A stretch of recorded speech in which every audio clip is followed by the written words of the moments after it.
world of deceit, telling the truth is a revolutionary act. It's the David Knight Show. As the clock strikes 13, it's Wednesday, the 1st of April, April Fool's Day, 2026. And is it April Fool's when Trump says, I'm just going to leave and you guys can sort out the Strait of Hormuz on your own? Get your own gas and oil. We'll take a look at this. I mean, he has brought the troops in. Is this another hoax like his peace talks?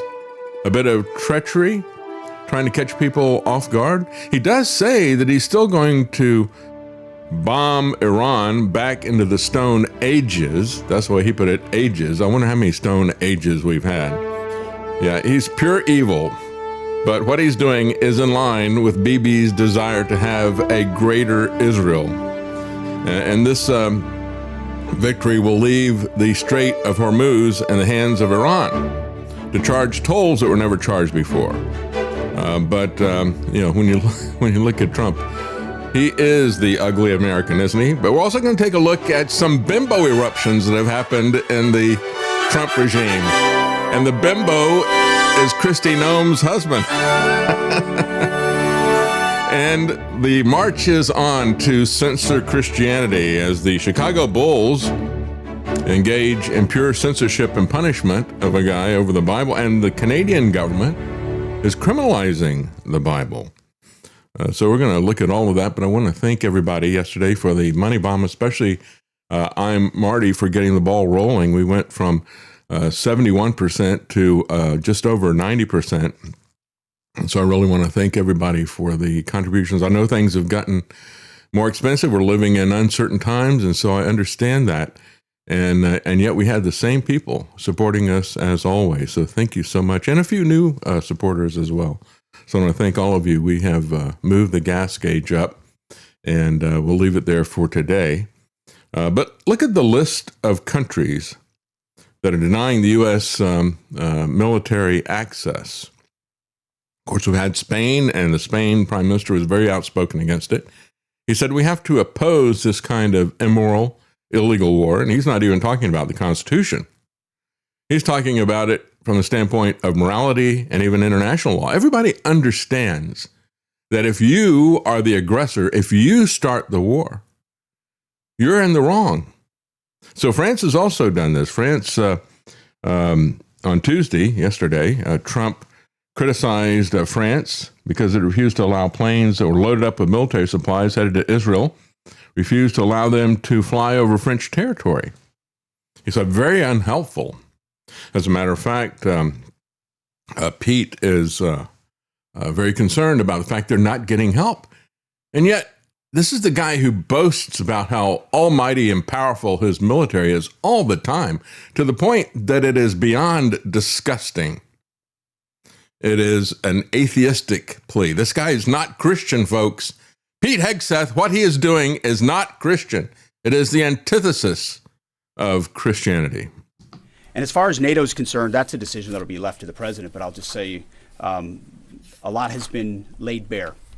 A lot has been shown to the world about what our allies would be willing to do for the United States of America. And you've shown what you are as well. An effort of this scope on behalf of the free world. These are missiles that don't even range the United States of America. They range allies and others. And yet when we ask for additional assistance or simple access basing overflight, we get questions or roadblocks or hesitations. And the president's pointing out, you don't have much of an alliance if you have countries that are not willing to stand with you when you need them. He's simply pointing that out. You need them? And ultimately it'll be his I thought you were self-sufficient and almighty. Yeah, well, Rubio is basically saying the same thing. Please help. We're winning, right? We're indestructible. There's no way that we can lose, but we need your help. You're not going to give us help? Oh, well, there'll be punishment for that. Mr. Secretary, are you going to ask G7 to help with the Strait of Hormuz? Well, it's in their interest to help. The other countries get far more of their fuel from there than we do. So. But what kind of help are you going to ask? Is it wine sweepers, naval help? Well, those specifics I'll leave it to the Department of War as to exactly what, but it's in their interest. It's in their national interest. Do you think President Trump criticizing NATO this morning that sentiment? I think he just made an observation, and the observation is that the United States is constantly being asked to help in a war, and we have more than any other country in the world, on a war that's happening in another continent, in Ukraine. But a war that's happening. It's not a war that we started. Get proper positive responses. So right now he's just making the observation that, I think there was a couple of the leaders in Europe who said that this was not Europe's war.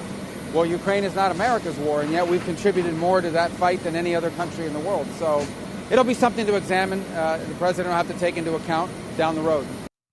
Yeah, what they don't seem to acknowledge or understand is that this is a war that we started. It's a war that we chose. It's a war of our aggression. And so it's not just Spain, it's not just France, it's also Italy. Italy denied landing rights to several U.S. bombers on a base in eastern Sicily. The flight plans were submitted while the aircraft were en route and were not authorized by Italy's military. The move stops short of closing Italian airspace to all U.S. military aircraft, but they said, no, you're not going to use this for your bombers, as you have decided that you are going to bomb Iran back into the Stone Age. So do we need help? Do we need allies? Do we need ammunition? Do we need oil in the Strategic Petroleum Reserve? No, just forget all that. We're almighty. We're the United States. All right. I think we are back now. Is that correct, Travis? We had some issues apparently with the router. We're trying to get that out of the loop and trying to go hardwired here, but that hasn't happened yet. I was talking about the outrage from Trump, Rubio, and Pete Hegseth about the fact that we're not getting help from our allies in a war that we chose, a war of aggression that we started.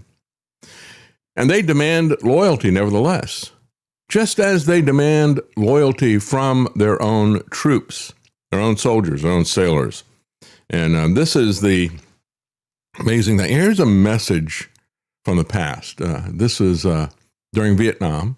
And a reporter asked a soldier, if you got a message for the future, what would you tell people? 69, a young American soldier in Vietnam was asked to send one message 50 years into the future, and he didn't hesitate to speak the truth. If you could send one message to Americans 50 years in the future, what would it be? Don't send your sons to finish what politicians start. That's right. And I would say that to other countries. Don't send your soldiers and sailors to finish what Trump has started, a war that he has started. And of course, we have this message has resonated many times. This is a soldier who was talking to the press when Ron Paul was running. And he starts talking about why he supports Ron Paul, and they cut him off. Listen to this. We have here somebody who actually did just go vote for Ron Paul, a first-time caucus voter, Corporal Jesse Thorson, who is 28 years old, and you are active duty U.S. Army. Why did you vote for Ron Paul? Well, I'm really excited about a lot of his ideas, especially when it comes to bringing the soldiers home. I've been serving for 10 years now, and all 10 years of those have been during wartime. I'd like to see a little peacetime Army, and I think he has the right idea. Now, you have done 2 tours in Afghanistan. You told me you're going to go back for a third tour. I mean, if you can see your neck right there, what you have on your tattoo, 9/11, remember, and a picture of the Twin Towers. You know, some Republicans out there have been saying that Ron Paul would be very dangerous for this country because he wants to bring troops like you back from your post from all over the world. Well, I think it would be even more dangerous to start nitpicking wars with other countries. Someone like Iran, Israel is more than capable of. And they cut the transmission right there. We just lost our tech connection, unfortunately. Oh, yeah, unfortunately. What a coincidence. And so here we are today, as you've got the soldiers lined up to say goodbye to their families. Look at this. They're all standing there, and the family can come by and give them a final hug before they go off to die for Israel. Makes me disgusted to see this. And they're not even trying to hide this, as a matter of fact. You've got the people who talk about it. Here's a Zionist who explains to us that they are God's chosen people, this racist Zionist. We're God's chosen people. Your duty is to die for us. We Jews are God's chosen people, and the Gentiles must learn their purpose in life is to fight and die for Israel. Oh, yeah. That's our purpose in life. to fight and die for Israel. You got a lot of people who are saying that. You got a lot of Christian pastors who have been bought off by Israel, just like the politicians. They're now reinventing a Judaized Christianity that they're selling to people.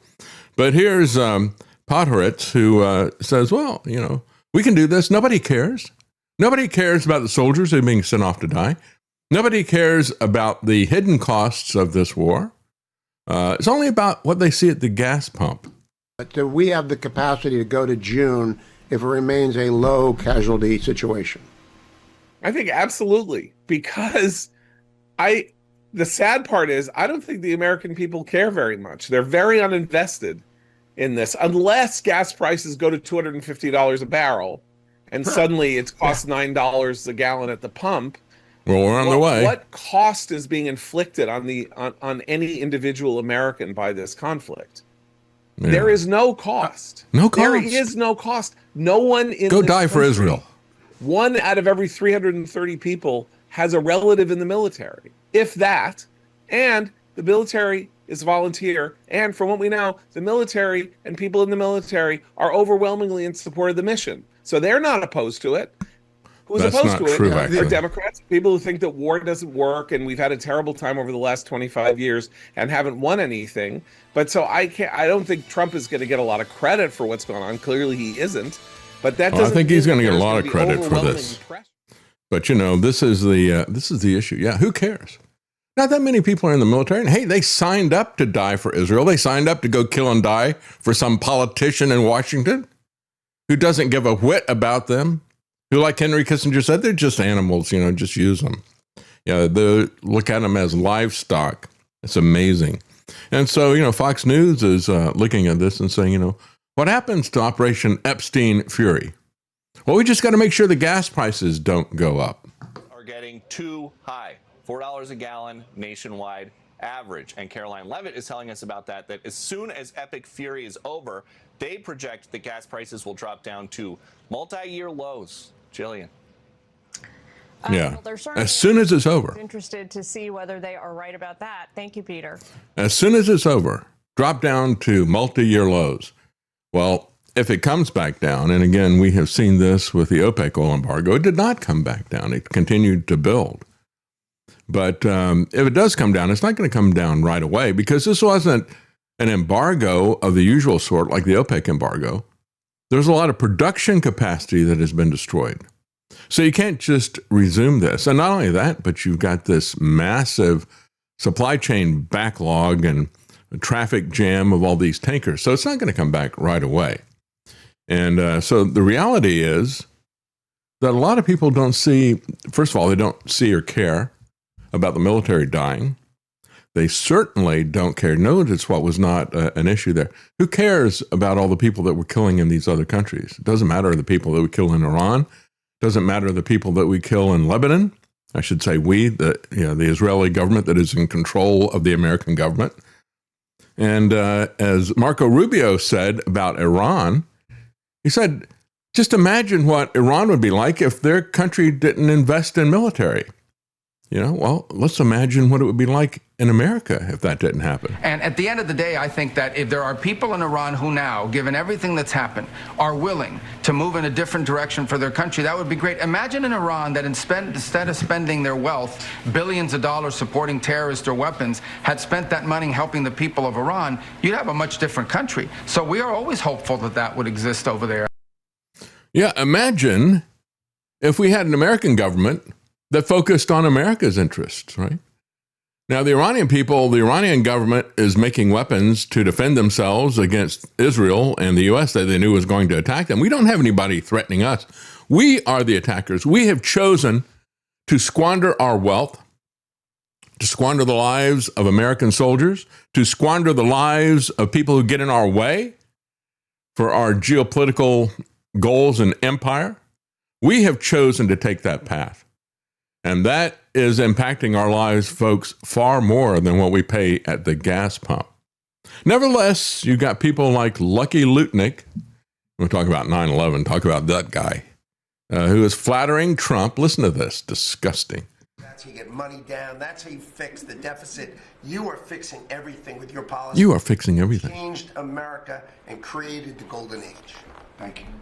Yeah, you've changed America and created the golden age. Well, he is going to abandon the Strait. And he's going to declare victory at the same time that he runs away. So is this April Fool's coming from Trump? We'll be leaving very soon.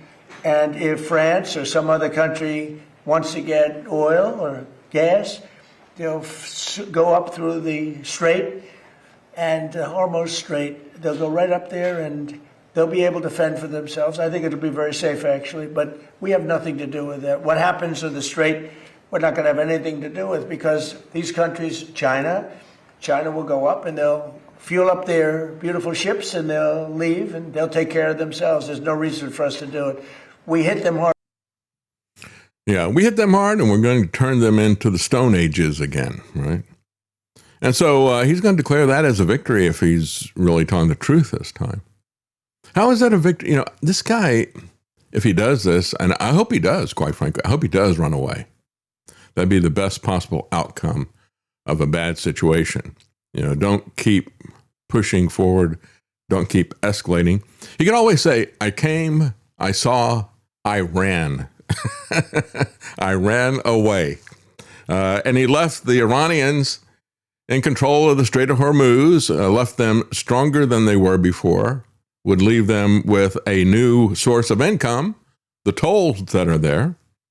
But that's better than continuing to press on and wastefully spending the lives of Americans, which, by the way, isn't that interesting? He goes to all this trouble to move all these troops in, to move the Marine Expedition Unit all the way from the Far East to the Middle East, and yet he's not going to use them. He's not going to use 82nd Airborne. I hope he doesn't. I don't want to troll him too hard on this. I don't want people to pick this up and start taunting him to fight. We don't want to fight. We don't want this war. And so I hope he's serious about that. And yet, what a betrayal. You know, as they're talking about it, the Americans don't really care as long as they don't see the price of oil go up, the price of gas at the pump. Well, that price is embedded into everything. Everybody saw that with the OPEC oil embargo. It is fundamental. So, you know, the price of diesel goes up. Maybe you don't see that. Maybe you don't see the fact that jet fuel has more than doubled.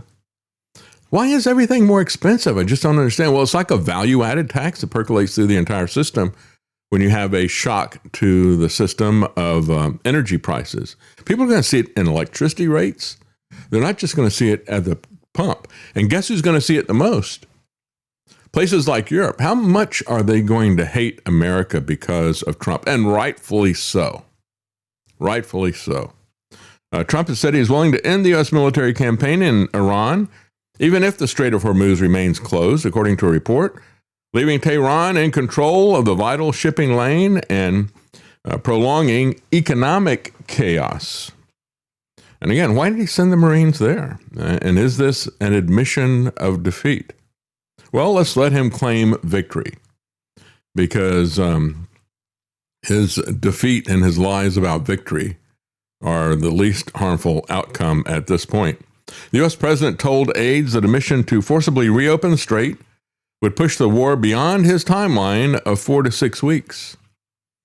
There's a couple of factors here that he's not being honest with people about. Number one, they are taking a licking. They've had to abandon a dozen different bases and move their troops into civilian structures to hide. They have boasted that they control the airspace, and yet an F-35 that's supposed to be invisible, invulnerable, was shot down. And you've had the massive surveillance plane, what was it? I think an E-3, but it's a $300 million plane with a big rotating antenna on the top that is the eyes and ears of the military when they're doing their stuff. That was destroyed on the ground, pinpointed and destroyed, just as they destroyed the $1 billion antenna array that was the eyes and ears of the missile defense system. So yeah, it's been a huge cost, and they're not as invulnerable as they want to pretend that they are. So there's been a tremendous price paid in terms of the prestige of the military-industrial complex. They revealed, the Trump administration has revealed themselves as nothing but petty thieves, stealing from their own allies, as they did with Switzerland, taking money that Switzerland had given for weapon systems and repurposing it, quote unquote, into their own weapon systems. So the U.S. president told aides that a mission to forcibly reopen the Strait would push the war beyond his timeline of 4 to 6 weeks. He's got to get out of there. It's very, very unpopular here at home.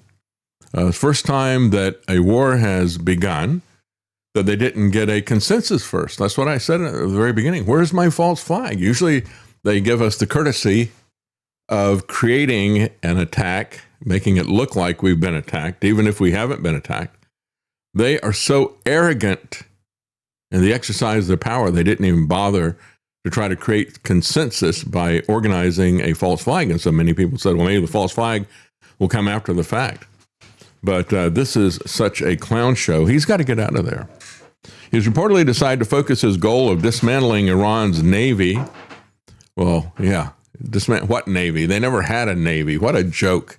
They had 7 frigates and a bunch of small speedboats. Navy, yeah. And their missile stocks. Yeah, they will dismantle the missile stocks by having them draw down their missile stocks by launching them at U.S. bases in Israel. That's how they draw down their missile stocks. It comes as Iran struck a fully loaded Kuwaiti oil tanker in the Persian Gulf, while the U.S. military bombed targets in Isfahan. The Strait of Hormuz has become Iran's biggest pressure point in the war, with the regime imposing a de facto blockade on the waterway, upending global oil and gas supplies, which have caused energy prices to surge.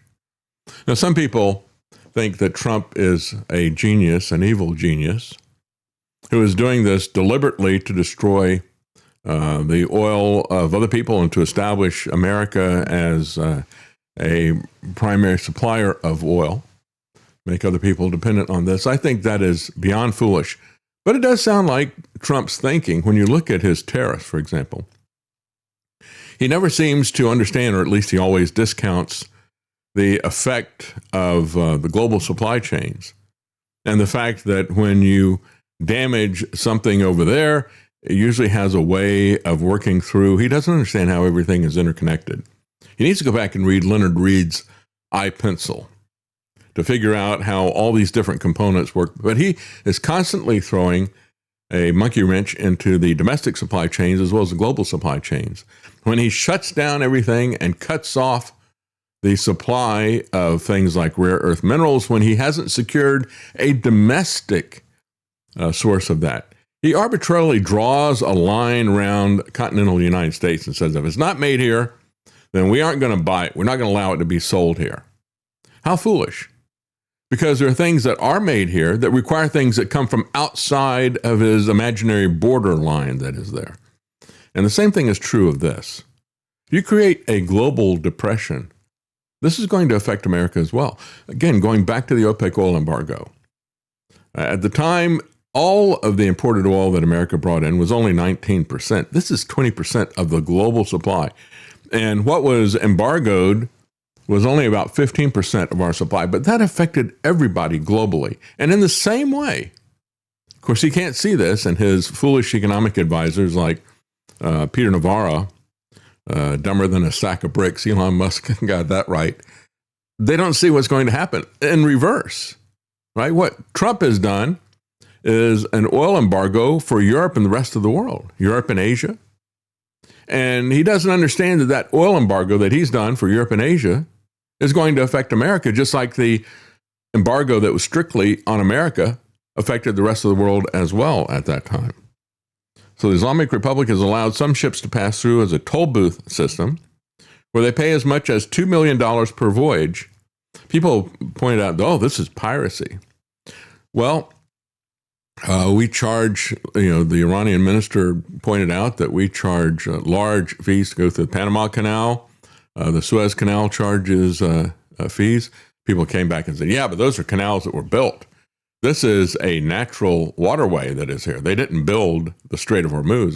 That occurred naturally. Well, there are other passageways throughout the world that people charge tolls for. that are natural, that are not man-made canals as well. And so this is something he woke up, I guess you could say sleeping giant or whatever, but they're now getting paid in Chinese yuan. And so this is yet another blow to the American petrodollar system, as well as to the whole idea that America was going to provide peace and prosperity as kind of a Pax Americana for energy, as well as within the Middle East. All of that has been destroyed by Trump. He is the BSer in a China shop. The prolonged closure of the choke point threatens to extend disruption to the world's energy supplies, with prices per barrel of oil continuing to rise above 100, the first time since 2022. And again, Trump ignores all those interconnections. He doesn't seem to have any sense of history about what happened with OPEC, just as he ignored the issue of the Strait of Hormuz itself. He has also appeared to downplay the Strait of Hormuz's importance, saying it's up to other countries to reopen it. Again, foolish, myopic.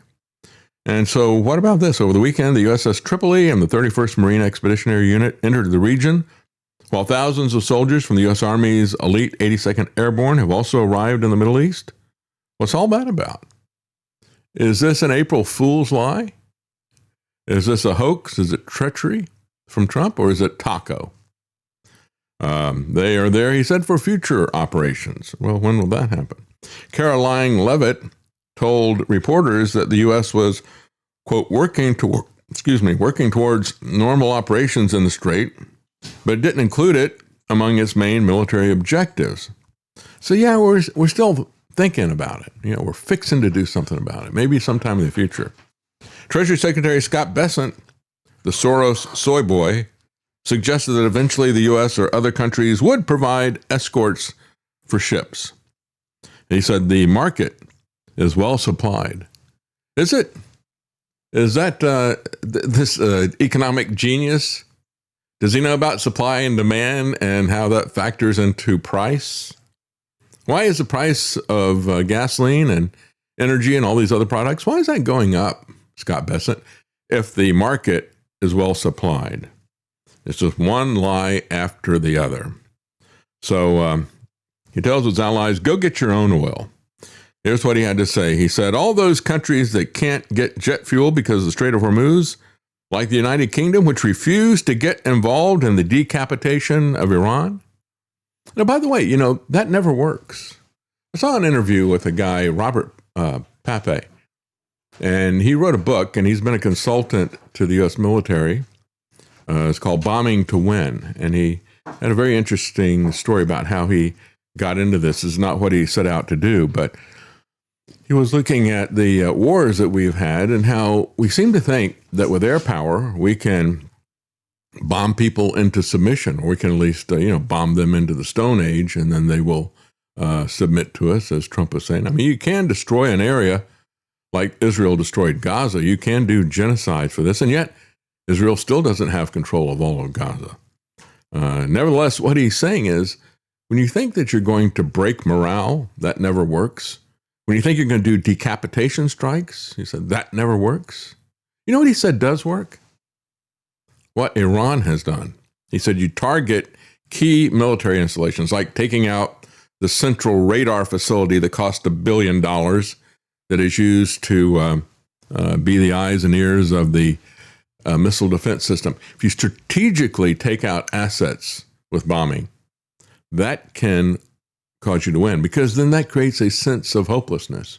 And I think that's exactly what Iran has done. They have bombed American bases and critical assets in order to win. And I think that is what is happening. But he says, I have a suggestion for you. Number one, buy your oil from the U.S. We have plenty. And number two, build up some delayed courage. Go to the Strait and just take it, he said. Well, he's not willing to do that. Trump wrote Tuesday morning on Truth Social. He said, you'll have to start learning how to fight for yourself.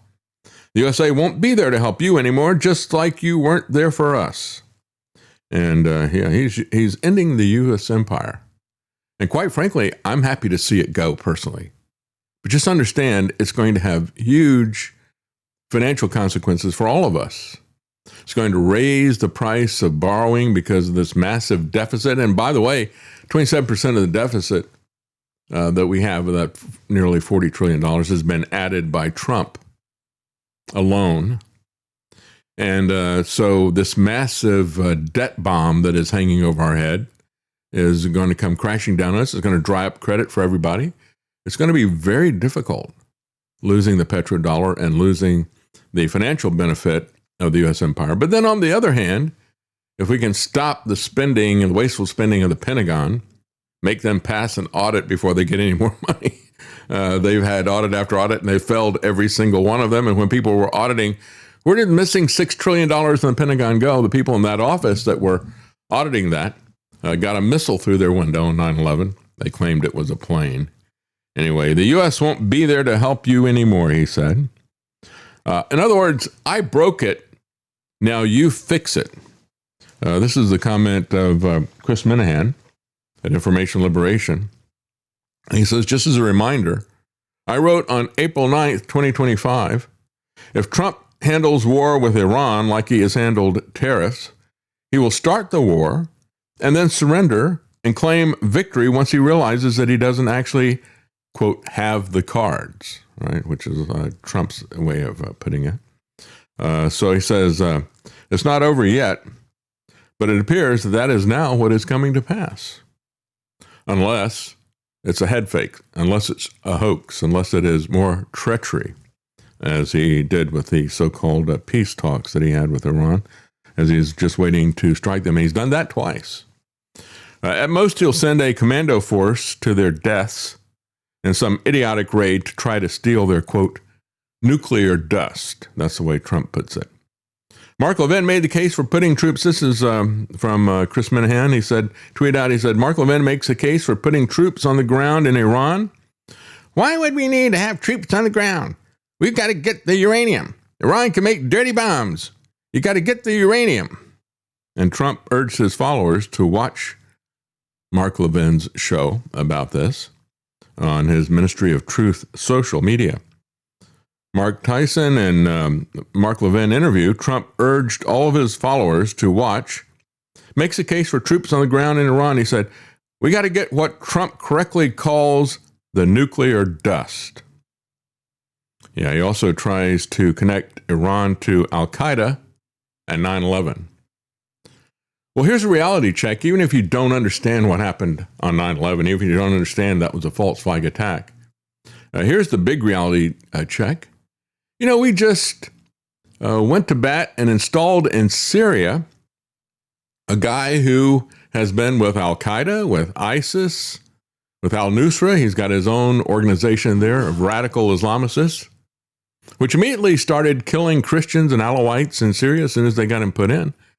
You know, for the longest time, the Bassad family, even though I'm not claiming that they're anybody that should be supported, at least they didn't kill the Christians that were there and the minorities, the Alawites and things like that.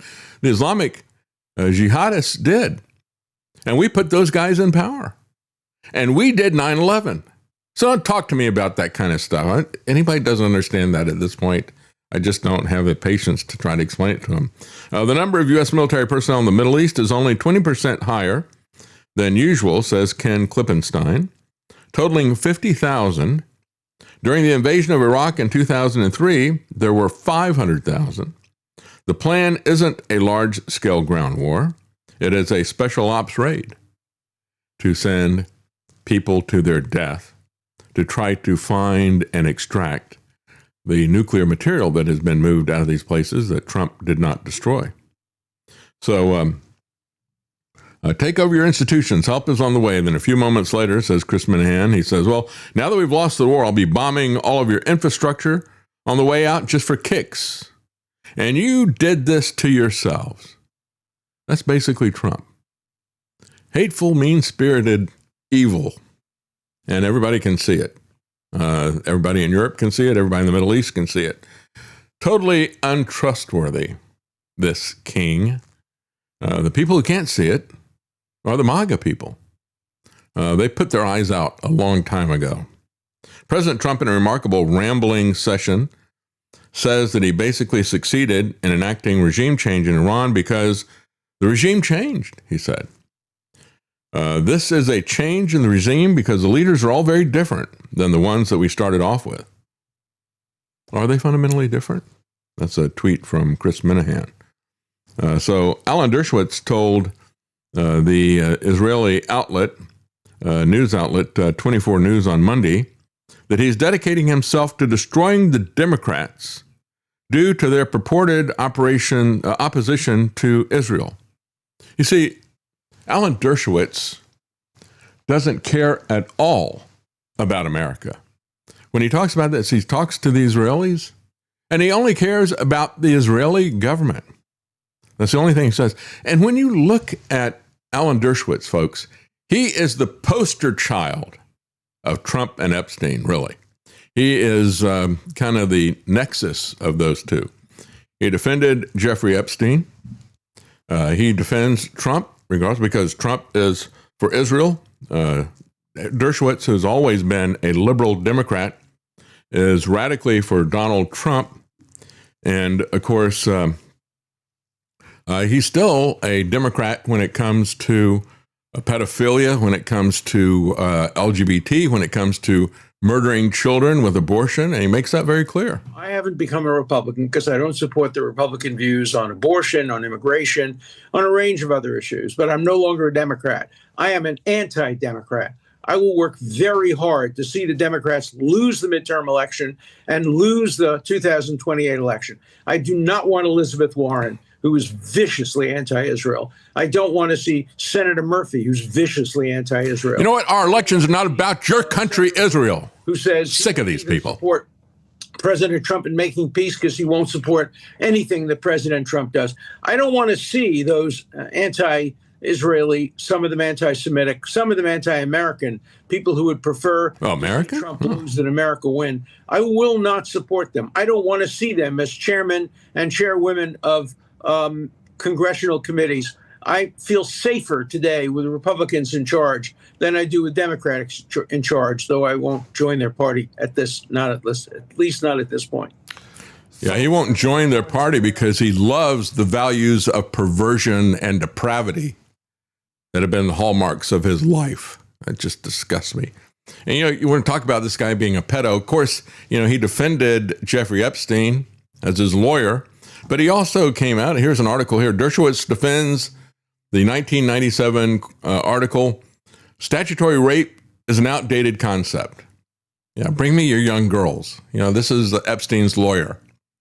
The Trump-Epstein connection. There's your poster child. This Woody Allen lookalike, and he and Woody Allen act alike as well. Both of them heavily involved with Jeffrey Epstein. What a disgusting person he is. Trump's Strait of Hormuz blame game is shameless and delusional, says Mediaite. When he says, just take it. You people can take it. We're not going to take it. Get your own oil. Trump could have told Israel, go steal your own land. We're not going to steal the land for you. But no, he didn't. He didn't want to do that when it came to greater Israel. No, we'll help you steal the land and kill the people that are living there now. That's how Trump responded to American allies. Just take it. They were struggling to secure jet fuel through the Strait of Hormuz that the U.S. and Israel helped to shut down, while gas prices at home have climbed to over $1 a gallon, climbed by over $1 a gallon in a single month. And economists are warning about this. And of course, again, does it matter that we are self-sufficient in oil, that we're a net exporter in oil? No, because the price of all these things, as well as everything that is transported, is going to go up for Americans. The people who are going to get rich off of this are the donor owners of Trump, because these big corporations are going to make a lot of money out of this. But the average American is not. And so a prolonged closure could tip an already precarious global economy into recession, says Mediaite. Well, how about depression? How about make Great Depression again? Is that really what MAGA is about, what Trump is about? His monkey wrenches with tariffs, and now with this. Looks like Trump wants to make a Great Depression. Looks like Trump wants to make a world war, as I said many times. He is a one-man fourth turning. Gas is $4 a gallon now on average across the United States and climbing. Inflation is about to get a second wind from an oil shock entirely of its own making. And it's not just that, it's also the money printing. Quietly, not too many people have talked about this. I've only seen one article pointing out the fact that money printing has skyrocketed. That's the true cause of inflation in the American dollar. But the price inflation is of its own making. Global shipping is in chaos. Trump's contribution is a Truth Social post telling the UK to learn how to fight. This isn't isolationism. It isn't even transactionalism. A government that is actively creating a crisis, watching the damage spread, then publicly disclaiming responsibility for it in real time, in writing, with apparent satisfaction. No country bears more responsibility for what's happening in that strait right now than the United States and Israel. And hopefully, other countries will be angry enough to eventually come after Trump and Pete Hegseth. Trump is pretty elderly. He doesn't have that many years left. Pete Hegseth has got quite a few years left. I expect to see him as an international war criminal. And he'll be hiding from people like Henry Kissinger, and rightfully so. An implicit contract in American leadership of the global commons, where the U.S. secured critical choke points and absorbed disproportionate responsibility. Allies aligned with the U.S. with a policy and accepted a system that, for all of its imperfections, provided stability. Trump is ending that. He is ending the American empire. And after all, I think these guys do deserve prosecutions for their war crimes that they have done. I'm glad to see the American empire end, but again, it's going to be tremendous cost for the average American. More than a year of draconian tariffs, public insults, and loudly conditional commitments have already spent down the reservoir of goodwill of our allies. And just take a look at Greenland, for example. He keeps taunting them that he's going to take them over, and he's so crazy, they have to take him seriously. And so you had Denmark work out an agreement with France. They said, well, let's pretend that we're going to have some war games there. And then they said afterwards, they said, well, the purpose of that was to fortify it and to against an American invasion. That's what's happening with our allies now, with Denmark, with France, and others. No wonder they don't want American bases to use their American airlines to use their bases there. When you're telling partners to take it after years of signaling that the partnership is optional, you're not exercising leverage. You're just being contemptuous. Even some Trump most loyal media allies are feeling the contradiction without quite naming it. Monday night, Laura Ingraham noted on Fox News that barely 2% of U.S. oil imports pass through the Strait of Hormuz, while more than 80% of EU's liquefied natural gas does. The U.S. launched a war whose worst enemy consequences land almost entirely on other countries, and is now telling those countries to sort it out. Just imagine, It is, just imagine what these people think. We don't even have to imagine. Which brings us to the logical problem that the administration hasn't resolved. If Iran has been decimated, which is the word that Trump uses, why is the world scrambling to secure energy flows through the Strait? And if the United States still needs allies to step in and stabilize the situation, what exactly was accomplished? Right? These are the logical problems that this guy has when he lies to everybody. The U.S. is responsible for this, and with Israel, by choice, with full knowledge of what a Strait of Hormuz disruption would do to global energy markets, blaming someone else for the mess that you made is the least acceptable move. Trump went on Truth Social and made exactly that move, however, in writing, on purpose, and apparently with a straight face. And so, is he going to make depression great again? Take a look at what is happening already, the far-reaching consequences of this. We're seeing semiconductor crunches already, and you're going to see more of these. Sony has temporarily suspended memory card orders in Japan as a global memory crunch worsens. Now, some of this is due to artificial intelligence and its drain on some of this stuff. But again, AI that Trump is pushing is massively consuming power. How are you going to power their AI? And again, I'm happy to see that not happen, because AI is going to be used to power Big Brother. That is the fuel for Big Brother surveillance and auditing and the rest of the stuff, as they've just mentioned this week. They're going to start using Palantir to do tax audits of us, right? Going to merge Palantir into the IRS. That's Donald Trump for you. That's how he wants to use artificial intelligence. It's not going to bring back American manufacturing jobs. They're planning on using robots and automation, even when they onshore it. And of course, Trump will give them massive tax breaks. It'll be a field day for all of the donor-owner class of Trump. But it's not going to help the average American.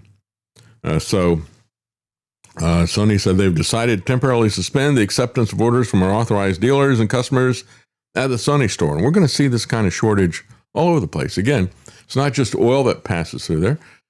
Fertilizer and helium that is used for semiconductors, and of course, fertilizer that is used to grow food. We're going to see all kinds of shortages because of what Trump has done. This disruption, even if it continues to allow, even if with a toll system, Iran allows people to resume shipping, just not American ships going through there. So even some of the largest consumer electronics companies are not immune to global memory shortage, which is rippling across the world due to surging demand from data centers. But we're going to see all kinds of semiconductor shortages as well. So this is what happens when the gas runs out. And Asian countries are already burning more coal and reducing consumption. And the New York Times is concerned about that because, again, they still buy into this climate change nonsense. But they will do other things. They will aggressively curtail consumption.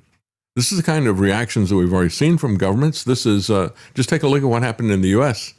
with the OPEC embargo, 55-mile-an-hour speed limits, the creation of the Department of Energy. You're going to see some draconian measures like this around the world, and it's not to say that it won't happen here in the United States as well. Again, since 1987, people are saying, look at this, Donald Trump, he's so consistent. He's consistently a thief. Since 1987, he was saying, hey, just take the oil. We need to take the oil from Iran. Yeah, he's always been a thief, always been a pirate, always been a mafia figure. He said, back in 1987, he said, to be honest with you, my favorite thing to do would be to take the oil in Iran, but some stupid people in the U.S. say, why are you doing that? But they're stupid people. You know, it's interesting when you look at this sentence here that everybody says, oh, look, he's so consistent. Yeah, he is. Have you ever noticed? Actually, we have a comment about that from Berlin. Bin Laden Bernanke 1. He says, Trump is a fool every month. You have to hand it to him. He's consistent. That's right. That's where his consistency is. Something I've noticed from people who are liars, they always say, well, to be honest with you, right? Because they know that they're not being honest with you. And so when somebody says, well, to be honest with you, that immediately starts a reaction from me. It's like, well, you mean you're not usually honest with me? But then the rest of it, I think, is very telling. He said, these are stupid people who don't want to steal the oil. You ever notice that thieves always criticize their victims as stupid? Hey, they're stupid. They left that door unlocked. It's just there for me to take. And I deserve to take it because they're stupid. They didn't lock it when I'm around, right? Those are two things in that sentence. To be honest with you, and these people who don't want to steal this stuff, they're stupid, right? That is, they deserve to be ripped off. This is how these people basically assuage their guilt as well. Well, these people deserve it because they're stupid. They deserve to be ripped off. So maybe we take Carg Island, maybe we don't. It would also mean that we have to be there in Carg Island for a while. And of course, while they're there for a while, they will be taking a lot of hits. Of course, not him, not what's his name, Barron. not Eric, not Laura Loomer, not Ben Shapiro. None of those people who are eligible to go now. None of them want to go. They want other people to go for them, for their agenda. We're going to take a quick break, and we will be right back.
Making sense common again.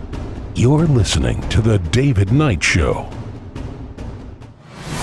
APS Radio delivers multiple channels of music right to your mobile device. Get the APS Radio app today and listen wherever you go.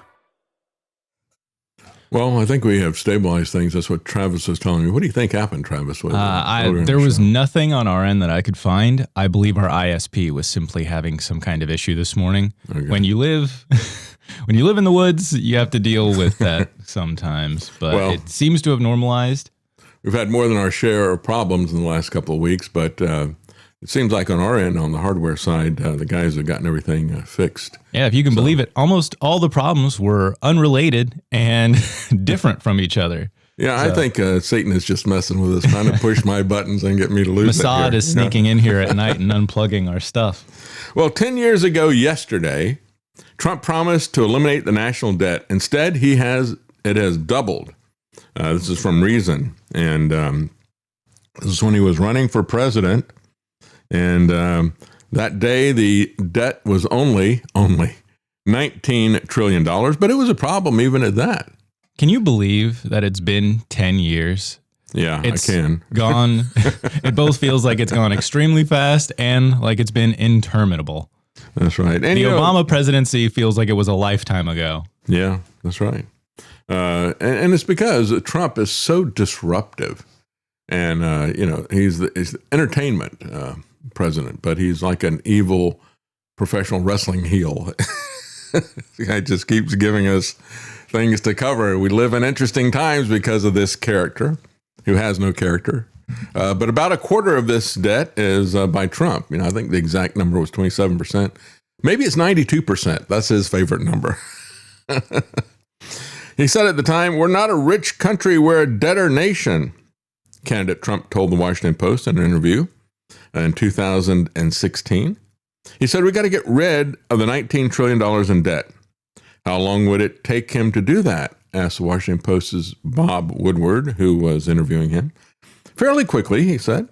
"Well, I would say over a period of 8 years." Well, at the time, Reason points out, the Committee for Responsible Federal Budget pointed out that, quote, achieving this goal would be virtually impossible, particularly for a candidate who has proposed large tax cuts and has ruled out any significant entitlement reform. And so they estimated that Trump's proposal would cause the national debt to nearly double within 10 years. How'd they get that right? I mean, as they point out in this article from Reason, they said, you look at all the extraordinary things that happened, the massive increase in debt that happened with the fake pandemic, different wars that have happened, big tax cut programs and other things like that that have boosted. And yet the reality is that it's the entitlement programs that swamp all that out. And so that's how they're able to estimate this very accurately, to say that within 10 years it would be about double, which is where we are. Biden added $4.7 trillion to the debt with various proposals. In his first year back in the White House, Trump has done nothing to address the growing pile of debt. You know, that's the other thing about it. He freaks out about the trade deficit, which I don't think is a big problem. It's an ego problem for him because he wants to see everything made in the United States. But the big problem, the big deficit that he doesn't talk about, is the budget deficit every year.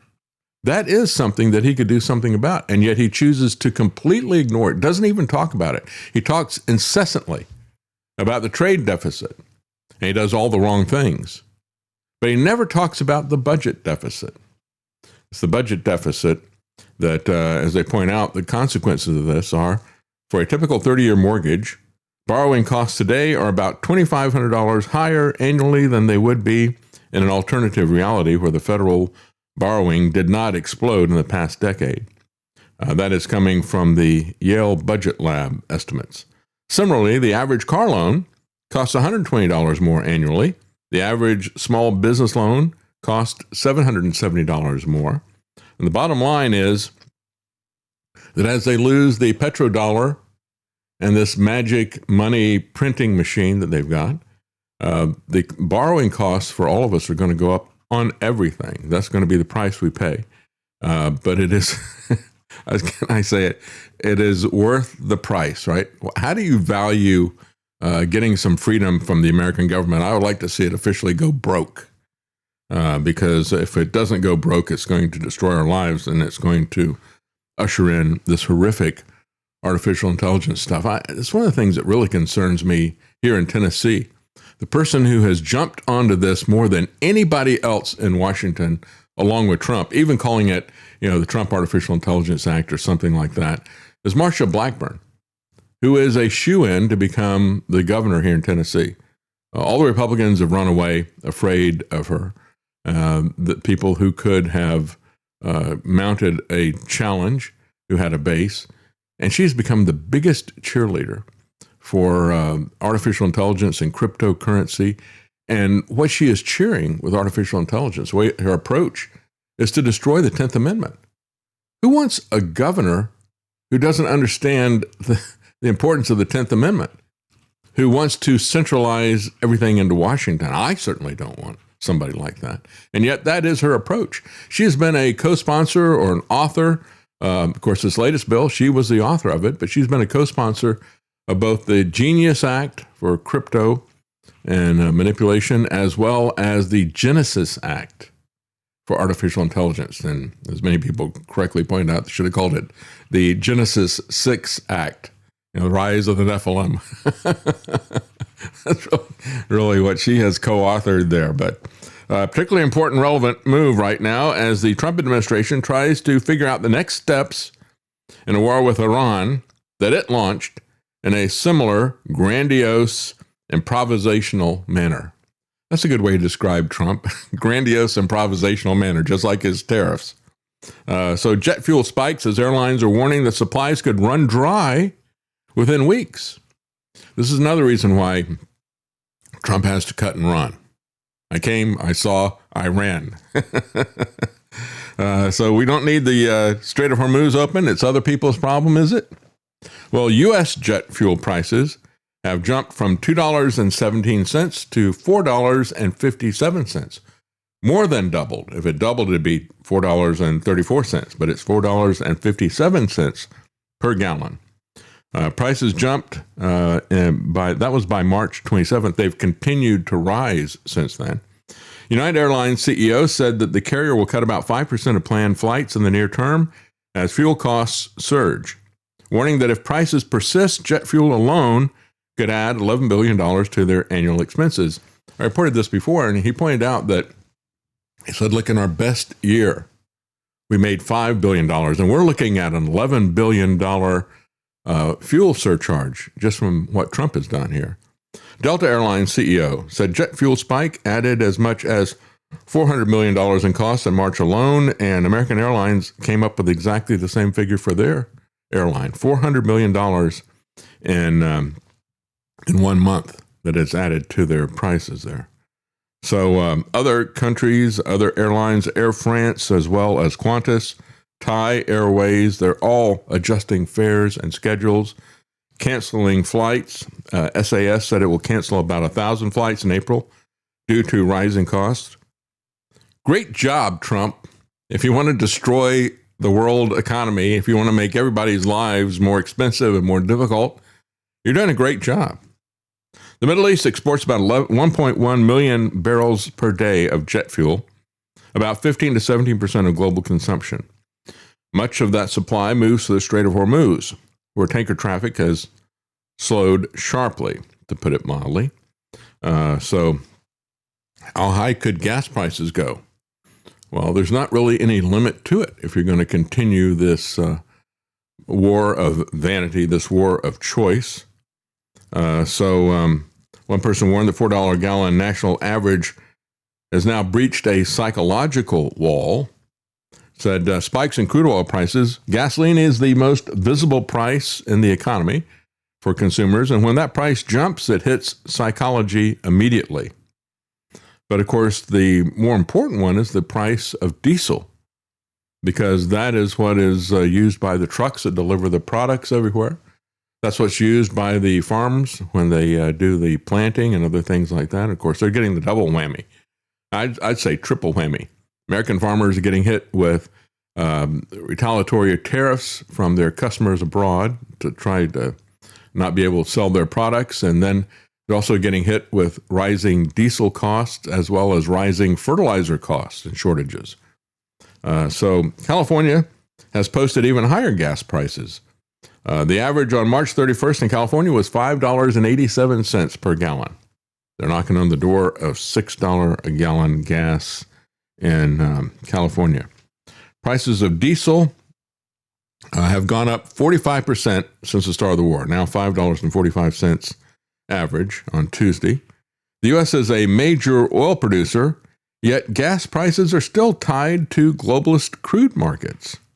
Not globalist, but global crude markets. And diesel costs are largely affected by these global benchmarks. That's what I was saying before. It is a global market. So even when Europe was not embargoed by OPEC, their prices went up because when we were embargoed by it, we started going to their markets and bidding for the prices. Now this is happening in reverse. We've got our own internal oil, but the American companies, when they're doing the refining of this stuff, they're not going to sell it in America for $3 a gallon if somebody in Asia or Europe is going to pay $6 a gallon for it. And so we'll have a shortage, and there'll be a bidding war between American consumers and businesses and European and Asian consumers and businesses. This is why it's foolish to talk about the fact we got all the oil we need. What an idiot. It's almost like he could drive even a casino into bankruptcy. Anyway, the regime has tried to mitigate the war's impact on pump prices. Earlier in March, Trump ordered the Department of Energy to release 172 million barrels from the Strategic Petroleum Reserve, which he forgot to fill up. And again, he is it's Trump and it's the Department of Energy that controls the Strategic Petroleum Reserve. They have to get money from Congress, but Congress is going to give them whatever they ask for. They just didn't want to tell Congress anything about any of this stuff. They didn't have any plans. They didn't have any plans about the Strait of Hormuz. They had no plans about the Strategic Petroleum Reserve. Unbelievably, I still go with the take that Trump is not an evil genius. I think he's just an evil mafia figure. How high can gas prices go from here? That's what the article asks. It said analysts forecast pump prices have nowhere to go but up. What is the ceiling? Well, we don't know. One commodity specialist told the Wall Street Journal earlier this month that a $10 increment in the price per barrel of crude oil can lift gas prices by 10 to 15 cents per gallon. While Bloomberg estimates that the same $10 per barrel increase in costs would cause gas prices to go up at the pump 30 to 40 cents per gallon. So they said we could even set new records if conditions fail to improve. And of course, it is built into the fact that they're not going to improve for a while, even after Trump leaves, because they have damaged production significantly. And if he's going to go through and decide that on his way out, he's going to bomb Iran back into the Stone Ages, as he put it, what do you think Iran is going to do? They've already said what they're going to do. You know, they've been pretty consistent in terms of following up on what they say they're going to do. And so you can bet on the fact that if he's going to set their infrastructure on fire, they're going to do the same thing to all the countries that host American bases around the area. They've promised to do that. They will make good on that promise. So you're going to wind up bombing the Gulf oil states, all of them, back into the Stone Ages, as Trump likes to call it. Strategists from the Australian firm Macquarie Group warned that if the war extends into the summer, oil prices could hit $200 per barrel, which would push pump prices to as much as $7 a gallon. These analysts reportedly put the probability of such an outcome at 40%, while a different scenario that they give a likelihood of 60% to would see the conflict in Iran ending this month and oil prices subsequently falling, though the price would remain higher than pre-war levels. We saw the same thing with OPEC.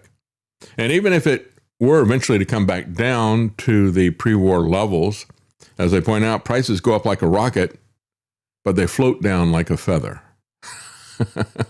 We've always seen that, haven't we?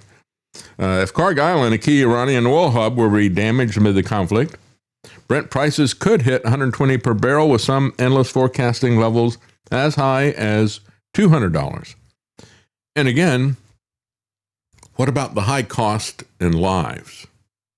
Does anybody care about that? No. Stock market, meanwhile, soared to its best day in 10 months, as Trump suggested that the Iran war won't last much longer. And again, they will always react to this with irrational exuberance, trusting that this liar-in-chief is actually telling the truth about something for a change. Following initial strikes against Iran, Trump has been fixated on controlling the Strait of Hormuz. After failing to rally allies to join the U.S. effort to control the Strait, Trump egged on the allies Tuesday to, quote, go get your own oil, or you can buy it from us. On Monday, the president threatened to attack Iran's electric plants, oil wells, and desalination plants if a deal to end the war is not reached shortly. And again, that's one of the worst things that could happen at that point. Well, you know, on the bright side, it looks like Pete Hegseth may have something new to shoot at. He's been blowing up boats. This is how this stuff all started, was back in September last year. Starts blowing up boats that they suspect might be trafficking cocaine. And, they're going to verify it. Even if they verified it, what do we typically do to people if they're trafficking cocaine? Do we line them up on the side of the ship and execute them? No. But they were doing that without even verifying that the people were carrying cocaine. A new study has shown that sharks are testing for unusually high levels of cocaine. Could this be a result of blowing ships up in the water? No, this is actually from a different geographical area. Nevertheless, maybe we should tell Pete that they need to start shooting at sharks because they might have cocaine. You know, it makes about as much sense as what the American military has been doing in Venezuela anyway. And you go back and you look at, this is something I didn't tell Lance this last night, Travis, but he has constantly looked at this stuff and said, I just don't buy this, that microplastics are in everything. There's got to be something wrong here. It just doesn't seem reasonable. Guess what? Now there's a new admission. Some scientists have figured out, we figured out why everything is testing for microplastics. It's because we're using these nitrile gloves and they're giving off microplastics and contaminating the tests. How about that? So your genius is at work, folks. Science. It's science. Trust the science. Trust the scientists. We finally traced down all the microplastics literally everywhere. We traced it down to the gloves. They said they're coated in it straight out of the packaging. Researchers from the University of Michigan found that the special coating on commonly used nitrile and latex gloves worn by scientists could be causing measured levels of microplastics to shoot through the roof, even though the coating isn't technically made of microplastics itself. As microplastic researchers looking for microplastics in the environment, we're searching for the needle in the haystack. But there really shouldn't be a needle to begin with, she said. Yeah, well, there you go. You're going to find what you look for, I guess. We'll take a quick break. We'll be right back.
You're listening to The David Knight Show.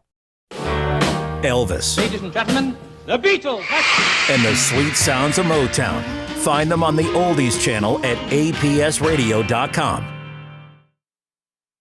Well, let's talk about free speech and the free exercise of religion. Folks, these are the most important things. They were number one priority for the Bill of Rights, and they are combined.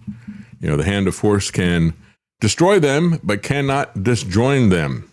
And so we see in Finland, we have, and I mentioned this before briefly, this is somebody who was a longtime parliamentarian in the Finnish government. She was also in the cabinet, and she is a Christian. And she and her pastor, I think it was, reacted to their denomination celebrating Pride Month by pointing out that the Bible condemned that.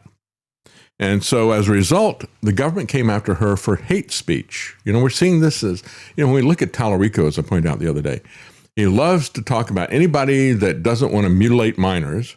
You know, you're a hateful person, right? And if you don't want to allow women to have the choice to murder their babies, to rip them apart, you are a hateful person. And so we hate you. And we need to figure out who you are. We need to end anonymity. We've got to have digital ID on the internet to find out who these people are who are saying this stuff so we can track them down and punish them. And a new bill has just been passed in Canada to do just that. And so it's coming everywhere. It's not just Finland. It's not just Canada. It's also happening in the U.S. We had an NBA player who spoke out against this stuff, and they came after him right away to cancel him. And so we got a clip of what he had to say about that as well in here, I think. Let's see, where is that? It's in here somewhere, I think. See if you can find that, Travis. It's the NBA thing. It was put in after I did the grid here, so I'm not sure where it is exactly. Anyway, they came after her. This is 2004 this happened. And they've been trying to prosecute her ever since. She's already had a couple of trials where she was found innocent unanimously. And so they keep appealing this. And now, after the third one of these ordeals, they have now gotten a conviction against her. Her name is, I don't know how to pronounce these A's with an umlaut over it, but let's say Päivi Räsänen, I guess is how you would pronounce her name. Anyway, they came after her for a hate crime. We have been seeing this from the left for quite some time. Now what the right is doing is saying you can't criticize the government of Israel, because if you criticize the government of Israel, you are a racist and guilty of a hate crime. And the Trump administration is fully on board with that censorship from the right. And if you look at a lot of Jews who have spoken out, secular Jews as well as ultra-Orthodox Jews, they said, don't associate us with what's being done by Benjamin Netanyahu or the Israeli government. Please don't lump us into that group. We oppose that ourselves. And of course they do, even in Israel. You got protests against what's happening. You got the ultra-Orthodox Jews who don't want to get into the military. And you got ultra-Orthodox Jews who said, yeah, we believe that God promised us the land, but he will give it to us. We don't need to steal it. As one rabbi said, the Torah is against what Netanyahu and the Israeli government is doing. The Torah says, don't steal, don't kill. And he goes, that's how they are expanding greater Israel, by stealing land and killing people to take it. And so you got a lot of opposition there. And again, you just get people lumped into it. You know, we just, when you look at these attacks against synagogues, I feel for these people, because I know that a lot of them don't support this. I mean, it'd be like, some terrorist attack killing my family, even though I certainly don't support what Trump is doing. And so in this particular case in Finland, she said, I'm shocked and profoundly disappointed that the court has failed to recognize my basic human right to freedom of expression. Yeah, religious freedom as well as your free speech. She said, I'm taking legal advice on how to possibly appeal to the European Court of Human Rights.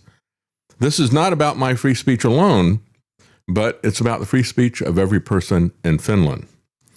She said, I'm experiencing the same ordeal for simply sharing my beliefs. And again, it went in for 22 years of this. This is the third prosecution. She was 2-1, unanimously not guilty by many of them. After the Evangelical Lutheran Church of Finland became an official sponsor of the Helsinki Pride Parade for the first time in 2019, she tweeted, the church of which I'm a member has announced that it is an official partner of the Helsinki Pride 2019. How does the doctrine of the church, the doctrine of the Bible, fit in with the idea that shame and sin are raised to the point of pride? And again, she appealed to the authority of the Bible, so they had to come after her. She said, I will defend my right to confess my faith so that no one else will be deprived of their right to freedom of religion and speech. The more Christians keep silent on controversial themes, the narrower the space for freedom of speech becomes. The Finnish politician's case has been called unprecedented, and it gained international attention. 2 lower courts unanimously acquitted her of all charges, but prosecutors continued pursuing the case until Finland's Supreme Court heard it in October. She was charged under Finland's criminal code for, listen to this, crimes against humanity. Because she criticized, she said the Bible speaks against this and calls it a sin. So why is our church embracing this? That was her crime against humanity. It's coming, folks. The bigger surprise for me was how much joy, she said, and how much opportunity this has opened up. I have gained much more than I have lost. From the beginning, I had a deep feeling that the entire process is in God's hands and that this all has a purpose. I've considered this fight as my calling. It has been a privilege and an honor to defend freedom of faith, which is a fundamental right in a democratic state. And again, this is part of the problem is that we look at these grifters like Paula White and people like Hagee, the Zionist, and people think that is Christianity. And there is a good deal of things that are not Christian in what they are doing.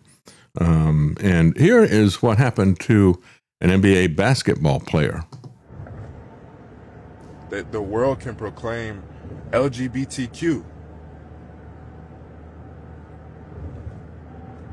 Right? They proclaim Pride Month and the NBA. They proclaim it. They show it to the world. They say, come join us for Pride Month, to celebrate unrighteousness. They proclaim it.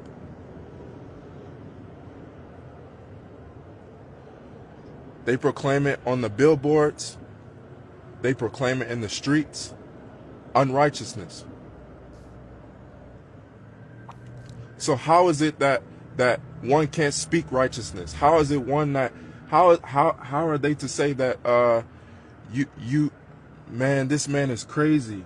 I'm not the Jay I used to be, but the old Jay is dead. I'm alive in Christ.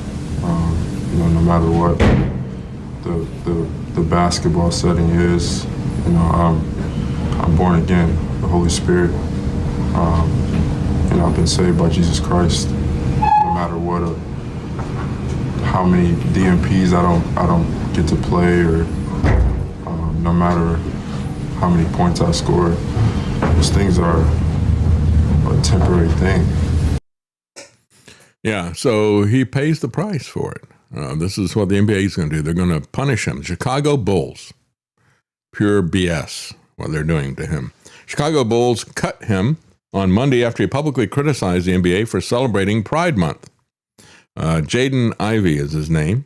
He was waived, released, I guess, because he objected to Pride nights. He said, they say, come join us for Pride Month to celebrate unrighteousness. Sports reporters have portrayed Ivey as mentally unstable when, in fact, he's just a born-again follower of Jesus who's talking about his faith, said Todd Starnes, and he's got that right. He said, we live in an age where right is wrong and wrong is right, and those who seek to follow the teachings of Christ are punished for their beliefs. And yet God has said, I will honor those who honor me. And it'll work out for him. It really will. Ivey is openly talking about a stand that is rooted in his religious conviction, just like this politician in Finland. But for that reason, the Bulls are now openly cutting ties with him, because LGBT is a religion of its own, and it is filled with hate. Filled with hate and with censorship. The First Amendment, the free exercise of religion, as well as free speech, that came in response to religious persecution that many people had experienced in Europe, in the UK. They understand that. That is a Christian principle. And yet the people who are pushing LGBT issues do not appreciate that freedom. It's going to come back and it's going to bite them as well. Jaden Ivey was kicked off the Chicago Bulls after being labeled detrimental to the team due to his Christian views on LGBT pride nights. Detrimental to the team, says Catholic Vote. Before I believe in the truth, because I know that Jesus is the way, the truth, and the life, that's detrimental to them. A guy who doesn't want to celebrate two men having gay sex doesn't need mental help, said one person on X. The NBA is a disgrace. The NBA is straight up anti-Christian and anti-Bible. Jaden Ivey expressed his Christian views on his personal social media, and he is fired within an hour, said one person. So many X-users said, ask Grok, how many NBA players in recent decades have been convicted of crimes but didn't get cut from their team? Grok indicated the instances of DUIs, assaults, gun charges are in the hundreds. If only he'd just raped a girl or beat up his girlfriend, then everything would be fine. He could stay on the NBA team. Anthony Edwards, one of the young superstars in the NBA, paid off one woman to get an abortion and encouraged another to do so as well. And the NBA celebrates and encourages his behavior. As another person pointed out, by this morning, the Chicago Bulls' Patrick Williams had come to Ivey's defense. He said, I stand with Jaden Ivey on everything that he said. If they cut him, they might as well cut me too. Well, good for him. Well, speaking of people who are going to get cut, we have Canada has declared that quoting the Bible is a hate crime. This is where this is all headed. We need to stop this whole idea of hate crime. That is basically saying thought crime. You can't think certain things. You can't say certain things. Crimes should be something that people do, and yet we see the government, just like the NBA, constantly ignoring real crime and coming after thought crime. And what former Conservative Party leader Andrew Scheer calls a dark day for free speech in Canada, the House of Commons passed a bill Wednesday that could criminalize the quoting of Bible passages if they are deemed to be hateful. The bill is called C-9. It passed the House by a large margin, 186 to 137. And of course, it is a shoe-in to pass in the Senate because the Senate is loaded up with people from Trudeau's party. It's an unelected body, so they just appoint it. So it's going to rubber stamp that. And nearly an identical vote, the same parties shut down all debate on the bill in order to force it to a floor vote without the opportunity for further amendments.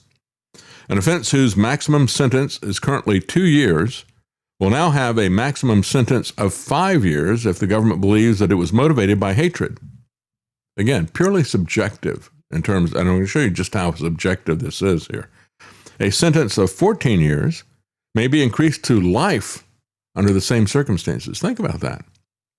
A thought crime, life in prison, gives prosecutors and judges considerable leeway to punish people whose opinions they disagree with. It also removes a religious exemption to the existing laws' prohibitions of communicating statements that promote or incite hatred against any identifiable group.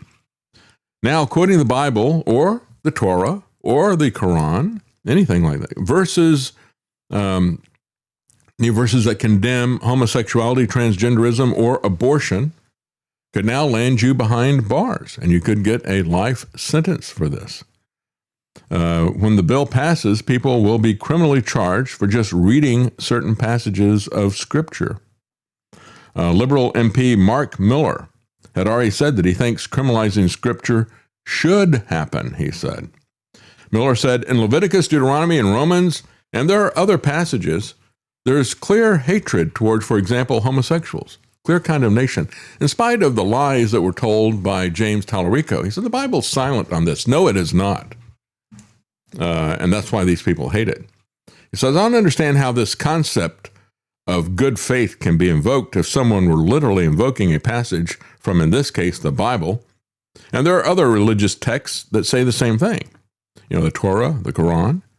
And somehow they say that this is good faith. Well, these people are playing God, and the real hate crime is the fact that they hate God. And they hate God's standard and God's design. Elsewhere, Bill C-9 defines hatred as an emotion of an intense and extreme nature that is clearly associated with vilification and detestation.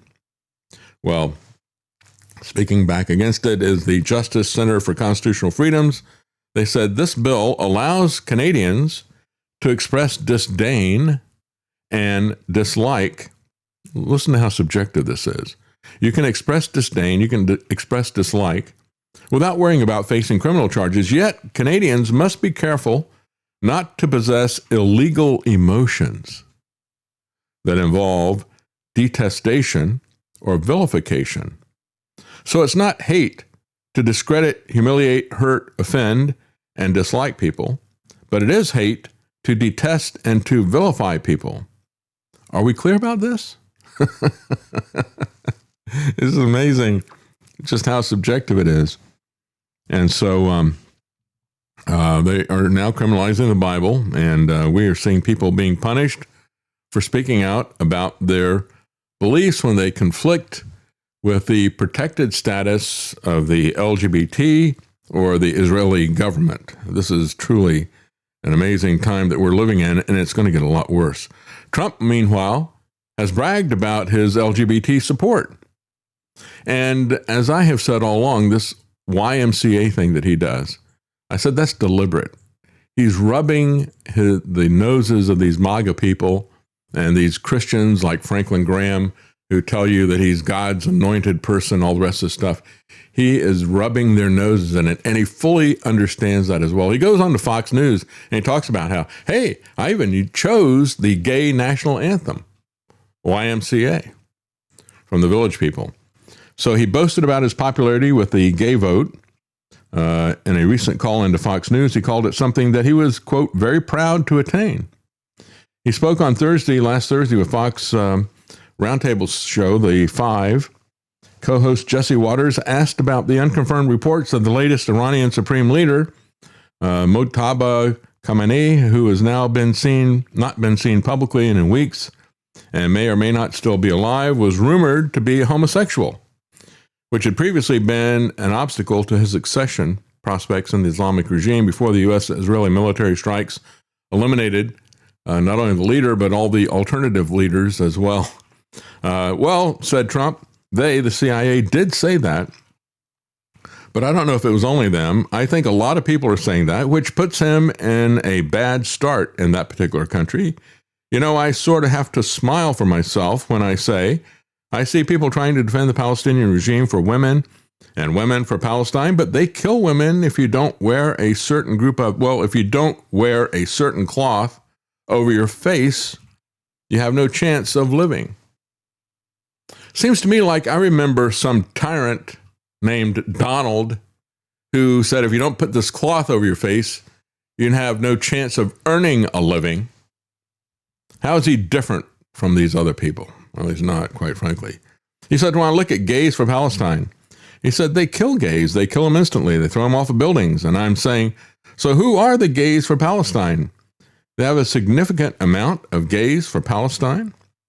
Well, then he gets into how much inroads he's made, boasts about how the inroads he's made with the LGBT. He said, I think, I did very well with the gay vote. He said, I even played the gay national anthem, YMCA, as my walk-off. And I think it probably helped me. But I did great. No Republican has ever gotten the gay vote like I did. And I'm very proud of it. I think it's great. Perhaps it's because I'm from New York City. I don't know. But the gay national anthem was my walk-off. He says it multiple times. He knows exactly what he's doing. And I've said this all along. He's rubbing their noses in this. And they still worship him. It disgusts me. They've got a flag. They've got an anthem. They've got a month that has been dedicated to them. And then, of course, he talked about how he sold rainbow merchandise on his website in 2020. Melania has been given award after award. They've had very high-profile homosexual weddings at Mar-a-Lago that he celebrates, and the LGBT people have been giving Melania one award after the other.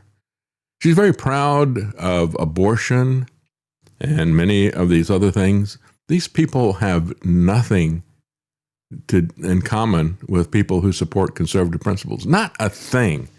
As a matter of fact, there's yet another move besides continuing the pistol brace prohibition and setting up that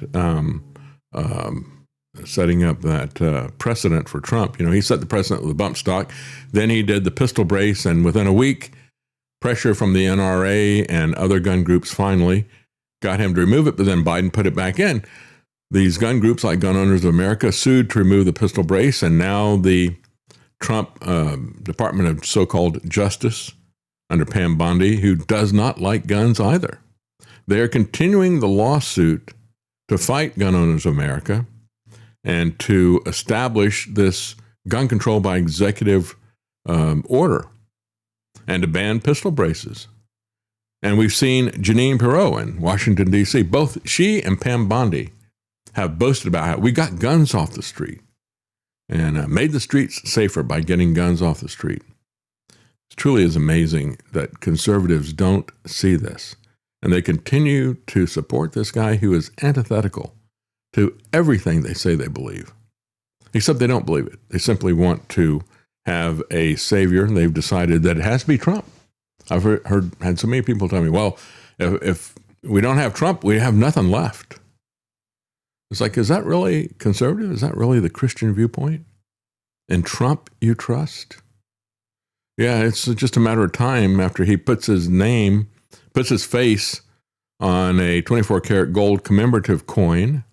It's just a matter of time before he moves that in God We Trust and puts in Trump We Trust. As a liberal celebrity businessman in his life before politics, writes LifeSite News, Trump in 2012, as the owner of the Miss Universe beauty pageant, repeatedly endorsed the inclusion of transgender women. I've pointed that out many times. He was one of the pioneers in terms of pushing this. He repeatedly endorsed the inclusion of transgender women in competition with actual women. And the Trump Organization called this modernizing the rules of beauty contests. He won praise from LGBT pressure group GLAAD. While running for president in 2016, he criticized a North Carolina law that banned male students from female restrooms. And he said, anyone should be allowed to use the bathroom that they feel is appropriate. We don't care about how the women feel about it. A consistent supporter of same-sex marriage, Trump nominated a variety of pro-LGBT officials. He boasted about the fact that he was the only presidential candidate to support homosexual marriage before becoming president. So he nominated a variety of pro-LGBT officials to government posts and to judicial vacancies. He continued an Obama-era executive order on gender identity non-discrimination and U.S. support for international recognition of homosexual relations at the UN's Human Rights Council. His campaign actively courted LGBT-identifying voters with rainbow merchandise, and over the years, he's allowed his Mar-a-Lago residence to be used for many high-profile same-sex marriages and log cabin Republican fundraisers. So how do you not know who this guy is? But now he's all against it. He's just flipped on all this stuff. And he set up a religious liberty commission. And yet don't you dare criticize the state of Israel, or you get kicked off of that commission, as Carrie Prejean Baller saw. His first term prioritized religious liberty. That's what he considers to be religious liberty. You can say whatever you want, just don't criticize Bibi Netanyahu's government, or we'll say that you don't have the liberty to do that. We'll shut down your free speech and your religious beliefs. So since returning to office, he's had multiple executive actions to reverse the Biden administration's transgender policies, including an order that ends all federal support for transition procedures on minors unless they have parental consent. So that's an important if that is there. Another order prohibits males who claim to be female from competing against actual women in sex-specific athletic programs at schools receiving government funding. But look, even Bruce Jenner opposed that. So that's not a controversial issue. Meanwhile, the Supreme Court has struck down a Colorado law banning conversion therapy for LGBT minors. And why do they call it conversion therapy? You know, psychologists are not converting anybody, quite frankly. They are, you're not allowed, this is about Christian counselors, and this is really about people being able to talk to other people about Christ. Now, the good news is the Supreme Court has shut that down, and it was an 8-1 decision. Only Biden's appointee, Ketanji Brown Jackson, was the only one to vote against this because, you know, she doesn't even know who a woman is. That was the famous question that Marsha Blackburn asked her, what is a woman? Also, I would be surprised. I bet most people would be surprised the amount of things Ketanji Brown Jackson doesn't know. I assume that's not the extent of her ignorance. Well, bias as much as anything else.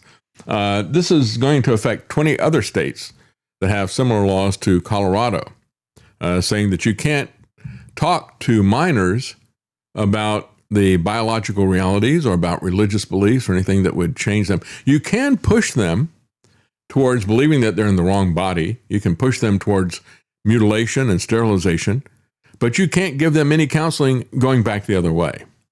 This is what is so amazing about this law. Neil Gorsuch wrote the court's opinion. He said, the First Amendment stands as a shield against any effort to enforce orthodoxy in thought or speech in this country. Well, tell that to the Trump administration when they keep pushing, accusing anybody that disagrees with Israeli policy, calling them racist and anti-Semitic. The law has never been enforced, but it includes fines of up to $5,000 for each violation and possible suspension or revocation of a counselor's license. The law includes an exemption to those who are engaged in the practice of religious ministry. Nevertheless, they did shut this down because the person who brought the case to the Supreme Court is a Christian, sued Colorado over the law in 2022, arguing that it prevented her from working with young patients who want to live a life that is consistent with their faith. And again, this is why they're calling it conversion. It was directed at people who were Christians. It's not about the transgender confusion. You can push that, but just don't try to convert people to reality. So as we see this kind of persecution happening, understand that there is, it's not just in Nigeria where Christians are being killed for their faith. Christians vow to remain in Lebanon despite increasing threats to their safety from the Israeli government.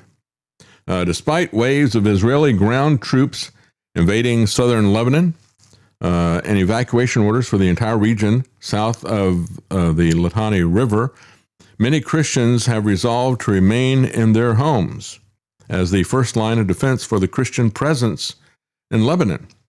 They said, "We stand in solidarity with those who remain steadfast in their towns, rejecting war and calling for peace," said the local patriarch. They said that there's well over 1 million Lebanese who have been displaced by this Israeli invasion. Last week, Israel announced that it was sending a 5th division of ground troops into southern Lebanon as part of a stated goal to ethnically cleanse hundreds of thousands of people from the small nation's southern border with Israel, and then occupy this new extended quote-unquote buffer zone. Similar to its conduct in Gaza, the Israeli army has been targeting journalists and medical personnel during its bombing raids in Lebanon. On Saturday, Israeli forces executed a direct and repeated assault, firing 4 missiles on a clearly marked press vehicle, resulting in the deaths of 3 journalists and injuries to several others. On March the 19th, the Israeli army struck a crew from RT, injuring British journalist Steve Sweeney and his cameraman. That was widely reported. I didn't show the video of it, but he's standing there talking, and that's the video that Travis has got there. And you can hear as he's talking, you hear this incoming missile, shoo, and he jumps down, and it blows up behind him there.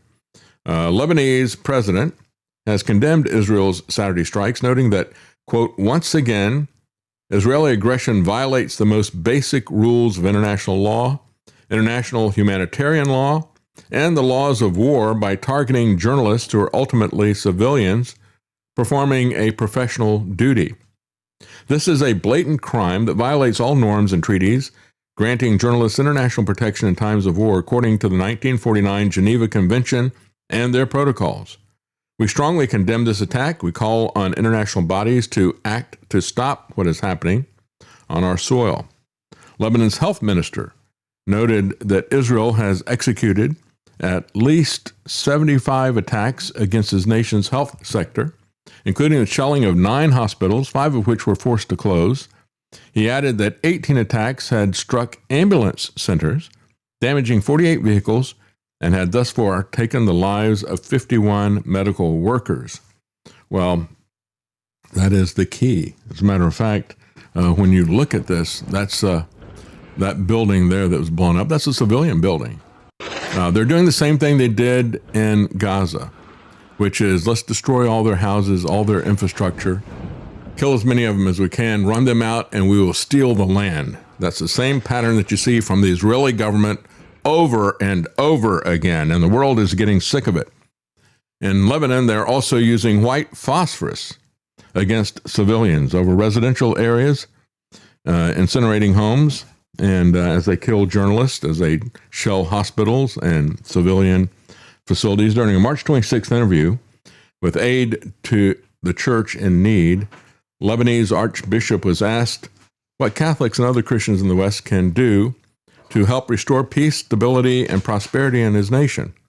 He characterized prayer as a primary means of assisting Christians, and he said, as a Greek Catholic Archbishop of Beirut said, to, quote, put pressure on your governments to work for peace, to find a solution. Nobody in the region can remain in a land, he said, where there is a war every decade or so. He said it imposes a constant sense of insecurity. And although President Trump has said that these settlements are illegal and need to stop, just in the past couple of months, Israel— This is Jason Jones, by the way. Approved a new settlement called Shtema, where they will destroy 11,000 predominantly Christian homes to make way for settlers. This would effectively be the end of the Christian community in Bethlehem and in the Shepherd's Field.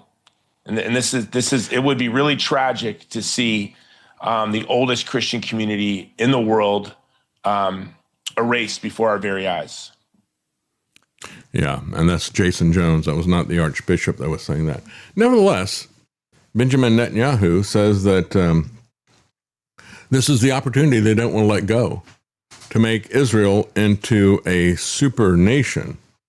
And I don't know if I've got the wrong label here, if I've got the right clip. Let's see if this is Benjamin Netanyahu or the Tar Baby. This is the guarantee for our future. We are working on transforming Israel into a super nation in the region and globally, and we were able to do so thanks to our soldiers and our captains and all those who fought and those who died, and of course thanks to your solidarity and your steadfastness.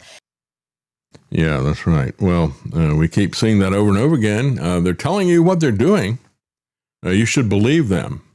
And meanwhile, as we've got some Christians saying, can we just pray for peace? Can we work for peace? Talk to your government about this. We've got other Christians, quote unquote, grifters, I would say, people like Paula White, people like John Hagee. Of course, they've got different angles to grift people with. But this is what John Hagee is saying. Our previous speaker was talking about getting to the young people. Christians United for Israel has created a textbook for elementary students fighting anti-Semitism, and we now have it in 1,200 Christian schools in the United States of America. Be it politics or podcasting, there can be no quarter for anti-Semites. None. To those cowards using their faith as the fig leaf to legitimize their this lying, hateful grifter. You don't represent us, and you don't speak for us. You don't represent Christ. You don't speak for Christ either. The Jewish people is eternal. It never changes. God's covenant to the Jewish people for the land of Israel is forever and forever and forever, end quote.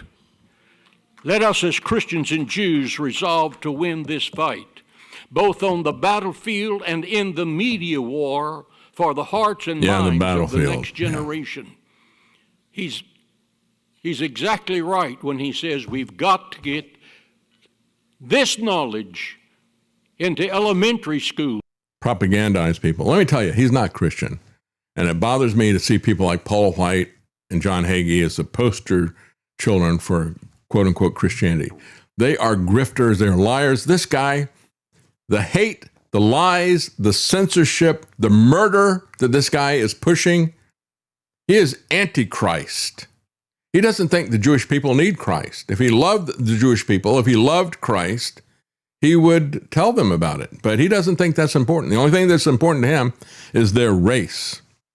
And you've got plenty of people who are like this. As a matter of fact, Lebanon is just a pattern of what Israel has been doing everywhere. Israel is approved a new settlement called Shtema, where they will destroy 11,000 predominantly Christian homes to make way for settlers.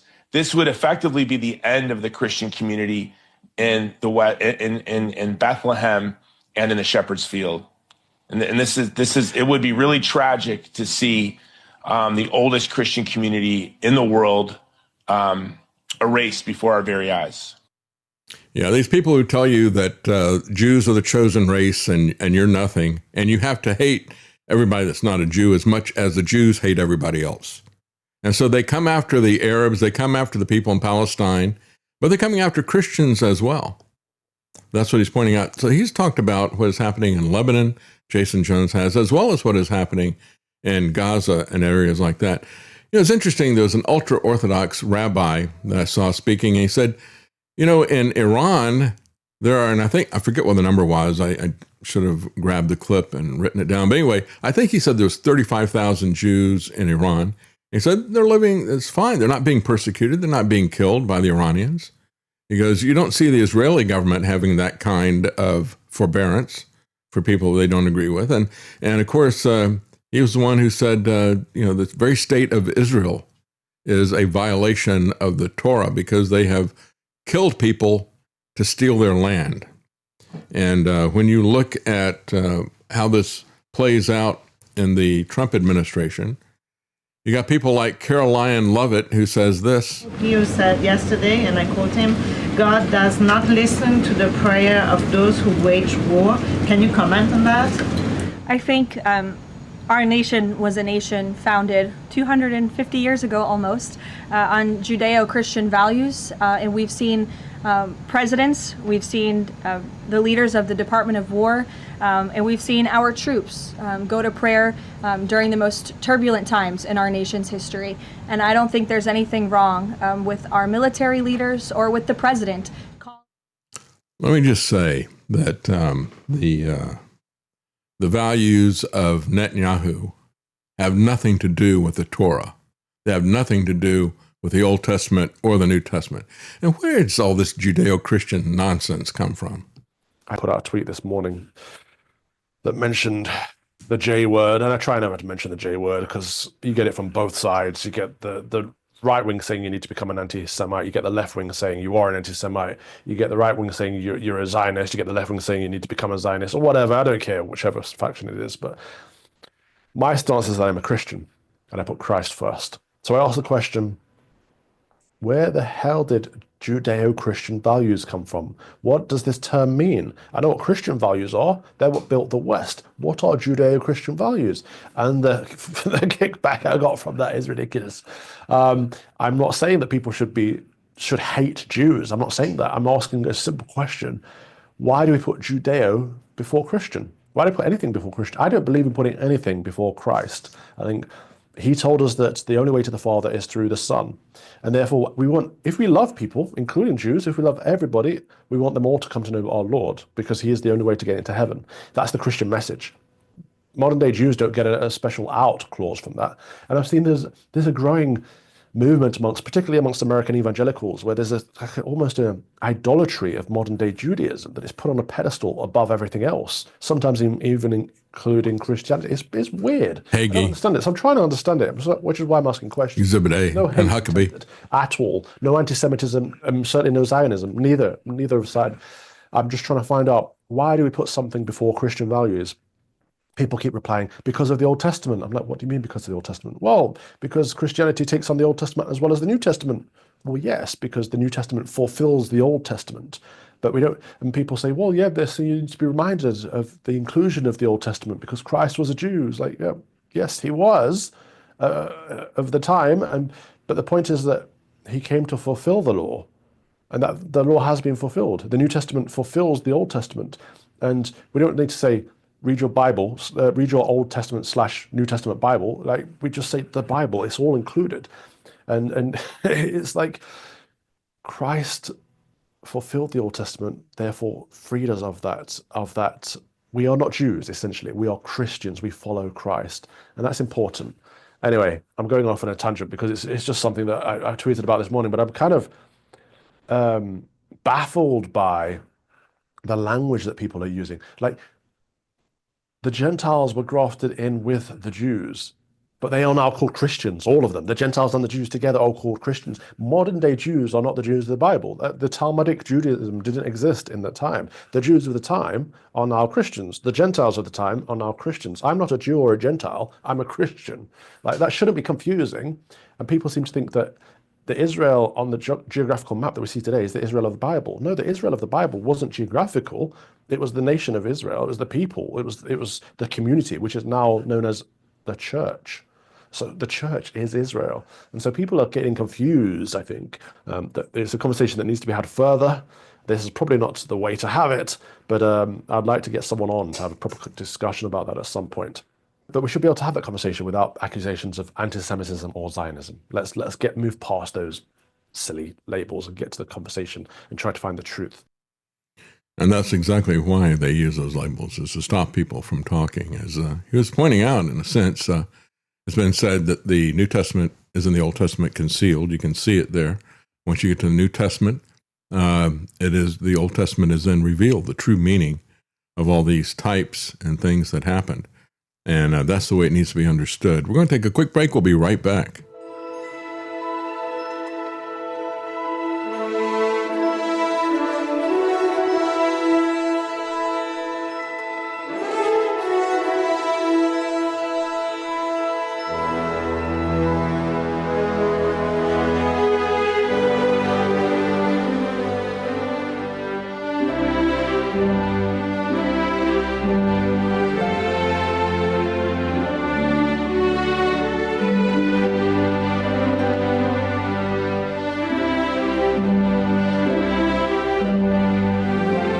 In a world of deceit, telling the truth is a revolutionary act. You're listening to The David Knight Show. If you like the Eagles, on a dark desert highway, the Cars, and Huey Lewis and the News, they say the heart of rock and roll is still beating. you'll love the Classic Hits channel at APS Radio. Download our app or listen now at apsradio.com.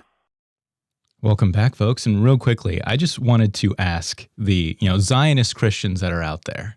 Imagine you had a friend that, you did things for. Anything they asked, you would do. And then you found out behind your back when you were around, they were talking about your mother the way the Jews talk about Christ. Yeah. Your mother or your wife. Would you consider them a good friend? Would you consider them someone that you should continue helping? They're talking about your mother or your wife burning in hell in a lake of excrement. Is that someone you would continue to support and aid and consider your closest ally, your closest friend? That's right. Because I wouldn't do that. I would cut that person off. And when you look at, you're exactly right, Travis. And when you look at Zionism is political. And they use this veneer of religious. That's why when you see people like John Hagee, it truly is amazing because Zionism is a political movement. And it's about setting up a secular government. Yeah, they draw on dispensational theology, but they even pervert that in order to get Zionism. And that's why we're talking about it. It's a legitimate term to oppose Zionism. But let's talk a little bit about what the regime optics of the Trump administration. Of course, Kristi Noem has been somebody who is into dress up. And as we talk about cosplay, costume play, right? She would dress up as Ice Barbie or Border Barbie or whatever, pretending that she's law enforcement, pointing her gun at the head of the guy standing next to her, all the rest of this crazy stuff and all the, she got the Mar-a-Lago face with the big lip fillers and everything. Well, it turns out that the Daily Mail discovered yesterday that her cuckold husband has been leading a double life himself. Kristi Noem's husband, revealed as a secret cross-dresser who dons gigantic fake breasts and pink hot pants to chat with online fetish models. He's calling up these high-priced prostitutes and role-playing with them. And meanwhile, his wife was role-playing as a law enforcement officer, but this is the way Daily Mail describes her. While his wife was operating at the highest echelons of government and handling matters of national security. No, she wasn't. She wasn't handling any of that stuff. She's lying about what happened when her agents murdered people. Brian Noem, her husband, 56, was dressing up and paying adult entertainers to talk dirty. Adult entertainers, prostitutes. The Daily Mail has revealed hundreds of messages involving these women from what is called the bimbofication scene. What was really funny about this was, remember Hillary Clinton, when all the stuff started coming out about Bill Clinton, she called it bimbo eruptions, right? And these women that Bill Clinton had sexually assaulted, abused, and raped were not bimbos. They were not trailer trash. But this guy is a literal bimbo.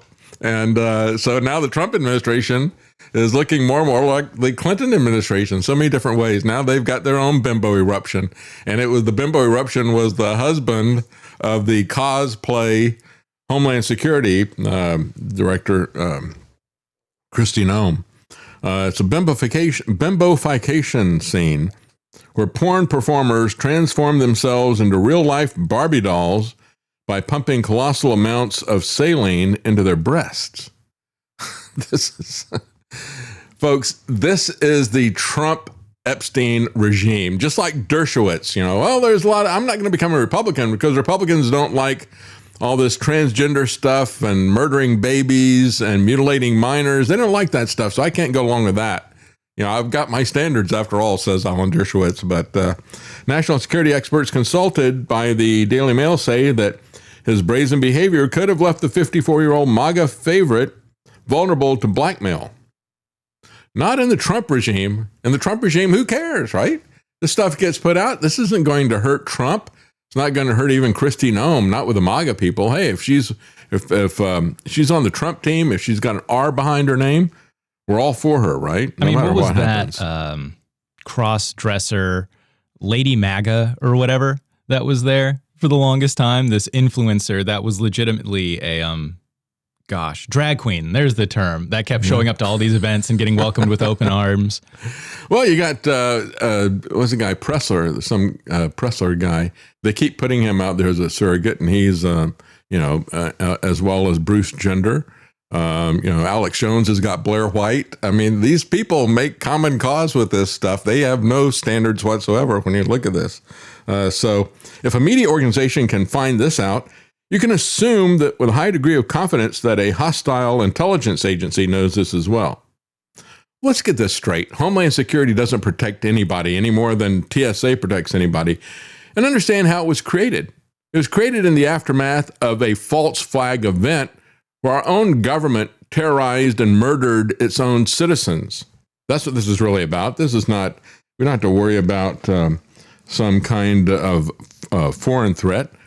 We have met the enemy, and he is us, and he is in Homeland Security, as a matter of fact. But again, perversion is no longer any kind of thing that matters to the MAGA cult. Not at all. In a selfie shared with one of his online contacts, her husband Byron, an insurance mogul, can be seen squeezing into flesh-colored crop top and skin-tight pink shorts, and he puts big balloons in his chest. Then he used the knots on the balloons as nipples. They were like pointing in different directions, and it was actually kind of comical. But people used to laugh at stuff like that. Now you're supposed to take it seriously, I guess. Remarkably, his face is clearly seen in pictures that he sent to them. Mrs. Noem, your husband is a beautiful woman. No, not quite.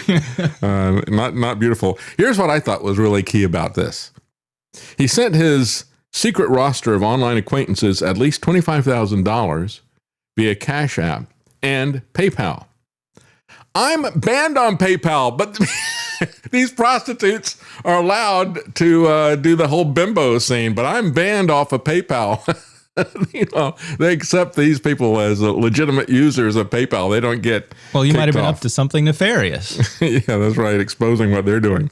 It's astounding that somebody whose spouse is at that level has that kind of bad judgment. Well, you should see the kind of bad judgment that Kristi Noem exhibited, as well as evil and corruption.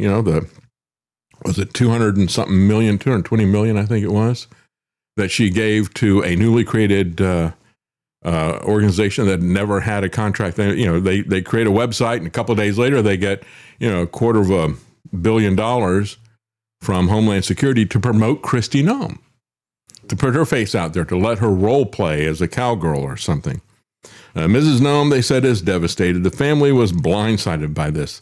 She didn't know. See, that's the key thing they should be saying. It's like, well, okay, so this leaves her open to blackmail from foreign actors. No, what it should tell you is that either she is incredibly corrupt. If she's blindsided by this, which is her alibi, then what does that say about her discernment, her ability to run an investigatory organization? I mean, she doesn't know any of this stuff is happening. Meanwhile, she was having an open affair with Corey Lewandowski for a very long time. And the two of them were, it was a scandal. Even within the Trump-Epstein regime, it was a scandal what was happening between the two of them. Their marriage became the subject of intense speculation when the Daily Mail revealed their alleged years-long affair. Christie, at the time that it first came out, was Republican governor of South Dakota, but she continued this. She pushed to get a very high-level position for Corey Lewandowski. People inside the Trump regime said no, but she managed to get him in there anyway. And so she was asked about this when she appeared before Congress recently and had to answer about her other corruption crimes. She was asked by one person, have you had sexual relations with Corey Lewandowski? She didn't answer. Instead, she went on offense. How dare you go down this path and peddle tabloid garbage in this committee? She said, this is a standard approach of all the corrupt individuals in the Trump regime. He got in contact with a model using the pseudonym Jason Jackson. He complimented her for her amazing curves and vowed to worship her like a goddess, according to messages that were seen by the Daily Mail. And again, the PayPal account, he was sending these people $500,000 a pop, when I guess a pop, that was a reference, I guess, to his balloons. But a second woman told the Daily Mail that she pocket dialed him and was astonished to hear a voicemail greeting saying, Nome Insurance, leave a message. A quick Google search pulled up photos of Kristi Noem and Byron Nome. She said, I was completely shocked. I said, why are you doing this? I didn't think hot guys did this, she said. Yeah, right? Yeah, hot guy. Well, she's not much of a detective if she didn't know any of this stuff. Prostitutes figured it out. They're not sending the best. Well, Christie's kind of prostituted herself to Trump in terms of the policies, right? Second woman had also read about Christie's alleged affair with Lewandowski, who married a 9/11 widow in 2005 and has 4 children of his own. She said, I asked him about it, and his response was, I know, but there's nothing I can do about Corey and Christie, right? Meanwhile, Noem and GOP operative Corey have continued to appear alongside each other publicly. Again, has anybody checked Corey's closet to see if he's got any women's clothes in there? I don't know. Why are you spending $20,000 a month on balloons? Yeah, that's pretty amazing that she didn't notice that either, right? Yeah, of course, she's getting kickbacks from this $220 million contract that's there. And Mark Wayne Mullen is going to be the replacement, Mr. Anger. Yeah, it reminds me of the Mystery Men thing. We had the one guy, his superpower was that he would get angry with everybody. Well, that's Mark Wayne Mullen's superpower, and I guess it comes in handy when you're head of ICE and you want your people to act like thugs on the street. He replaced her at DHS. She's now been, they created a special office for her to laterally move her out and help her try to save face. Too late for that, actually. They made her a special envoy for the Shield of the Americas, a newly created role that is widely seen as a soft landing for her. She will liaise with Latin American governments to fight drug cartels. She's going to take on the CIA now, right? That's big trouble. Maybe this is why these things leaked out, because if she's really going to fight the drug cartels, she would be fighting the CIA. They're the ones who are behind it. And this is, I think, the most important thing. Not the most important thing, but this is important. Daily Mail, at the end of their article, made it very clear what they had done to make sure this was not AI generated. They said the Daily Mail ran the photos of Byron through specialist software to check for any signs that they'd been generated by AI. One, our analysis found no evidence of digital tampering, with consistent lighting across the face, chest, fabric, and background. A telltale sign of edited or fake pictures, such as visible seams, artifacts, or background distortion, were not detected. The metadata suggested they were taken in early 2025 on an iPhone that was set to Central Time that would be consistent with his South Dakota location. And so, again, like the Clintons, they've had their own bimbo eruptions, but this one is legit. And this is coming from a regime that is all about the optics. And we just saw this with Caroline Leavitt. She had a real issue with a turkey picture going back to Thanksgiving. They brought in this turkey as a joke, and they always do this pardoning of the turkey. And so she brings it into the press group, and one photographer that was with AFP gets down on the ground to get a picture of the turkey, and he's then getting a picture looking up at her, and she's looking down. Never a flattering angle for anybody. She's staring straight down. So she winds up with a turkey neck or a double chin or whatever, and she was very unhappy about that. Made it very clear to AFP about that, and she also got it removed from the Getty archives as well. This picture has now been removed. They were very clear to say, I never told them that they had to remove it. But of course, you know that if you get on somebody's bad side like that, they will make you regret it. But she's not the only one in the Trump administration that is very concerned about having flattering pictures. You remember right after this Iran war that Trump kicked off, right after it happened, Pete Hegseth brought in the regular press for the first time. He had already shut everything down and said, no, you're going to have to, pledge loyalty to me and not ask any difficult questions, or you're not going to be allowed to cover anything you do. Well, he opened it up to a general press conference, and there were some pictures that were taken that he thought were unflattering of him and his vanity, his unending vanity. And so he banned all of these people again, and so he thought they were very unflattering. So he went to war with the press corps yet again over that. And when you look at the dear leader himself, he is he's laying plans for how he is going to set up his presidential library, and he's getting things named after himself. Again, they're talking about putting his profile on the $1 coin.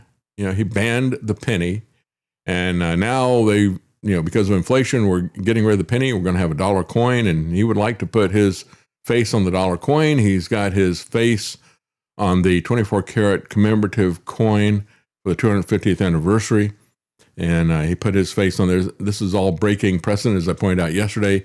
His signature is going to be on the currency along with the Treasury Secretary. This is also breaking precedent. And so he is setting up a giant library, if you will. And this is what it looks like. And I take a look at this. As you look at this, Shannon Joy had the perfect comment. She said, look at the Trump library, the skyscraper. She said, it looks, how fitting that the Vax Daddy would have a library that looks like a syringe. Look at that. Yeah, it truly is amazing. This is the monument that he's building to himself. He's constantly building monuments to himself, putting his name on everything. But of course, if you believe RFK Jr., he's not a narcissist, not at all. He's really empathetic to other people.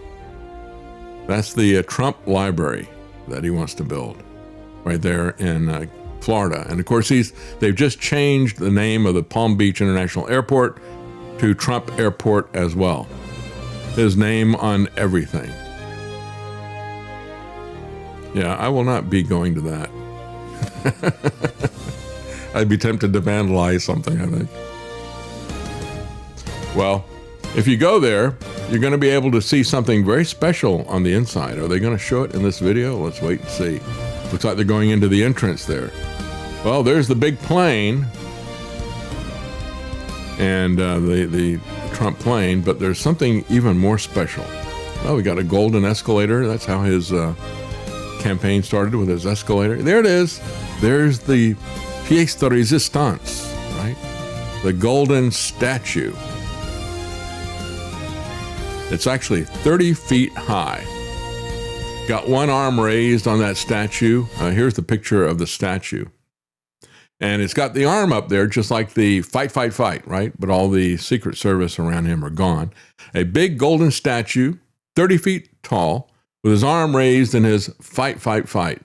or maybe, as I like to refer to it, his fake. And of course, the ear is not hit on that statue either, just like in real life. That is what we're seeing from the sky, the giant syringe library of the Vax Daddy with his big golden statue of himself. But, you know, he is not a narcissist, not at all. You may somehow get that. You just misunderstand him if you think the guy is a narcissist, a crook, and a money-grubbing thief and pirate. Well, that's it for today. We went over a little bit of time because we had a problem at the beginning of the program, but I just want to thank everybody. And Marty, once again, thank you so much, Marty, for kicking everybody off, not kicking them off, but kickstarting it yesterday. And we were down quite a bit this month, and we got it up to close to where the goal is. So I want to thank everybody who contributed, especially in these difficult times. Keep your eyes open and prepare for the future. Thank you for joining us. Have a good day. Yes, thank you. Real quick before we go, this is completely off topic, and I figure the end of the show is the best place to do something off topic. But if you're in the market for a dog or two, I found some and turned them over to a shelter a while ago. And so if you're in the mood for either a pit bull terrier or an elderly little white chihuahua mix, you can go to the East Tennessee Care Animal Shelter website and find them there. So this is one of them. This is off topic again, but this is Violet. She was a very, very sweet dog. And if you are in the mood for a dog, you can go find her again at the Care Animal Shelter. Yeah, Travis is a sucker for stray dogs, if ever there was one. Yes, please go adopt her because the temptation to go back and get her grows every single day. Well, thank you for joining us, folks. Have a good day. Thank you all.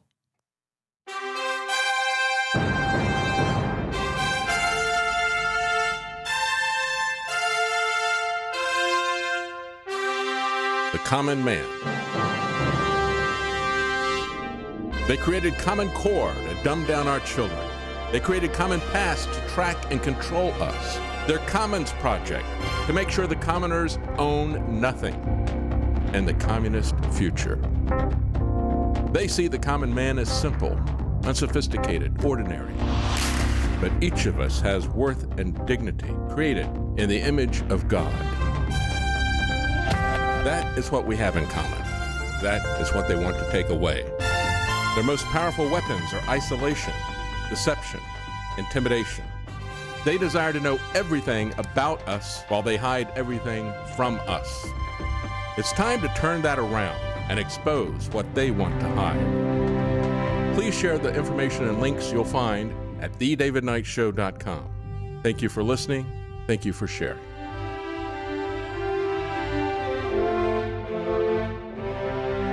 If you can't support us financially, please keep us in your prayers. thedavidknightshow.com.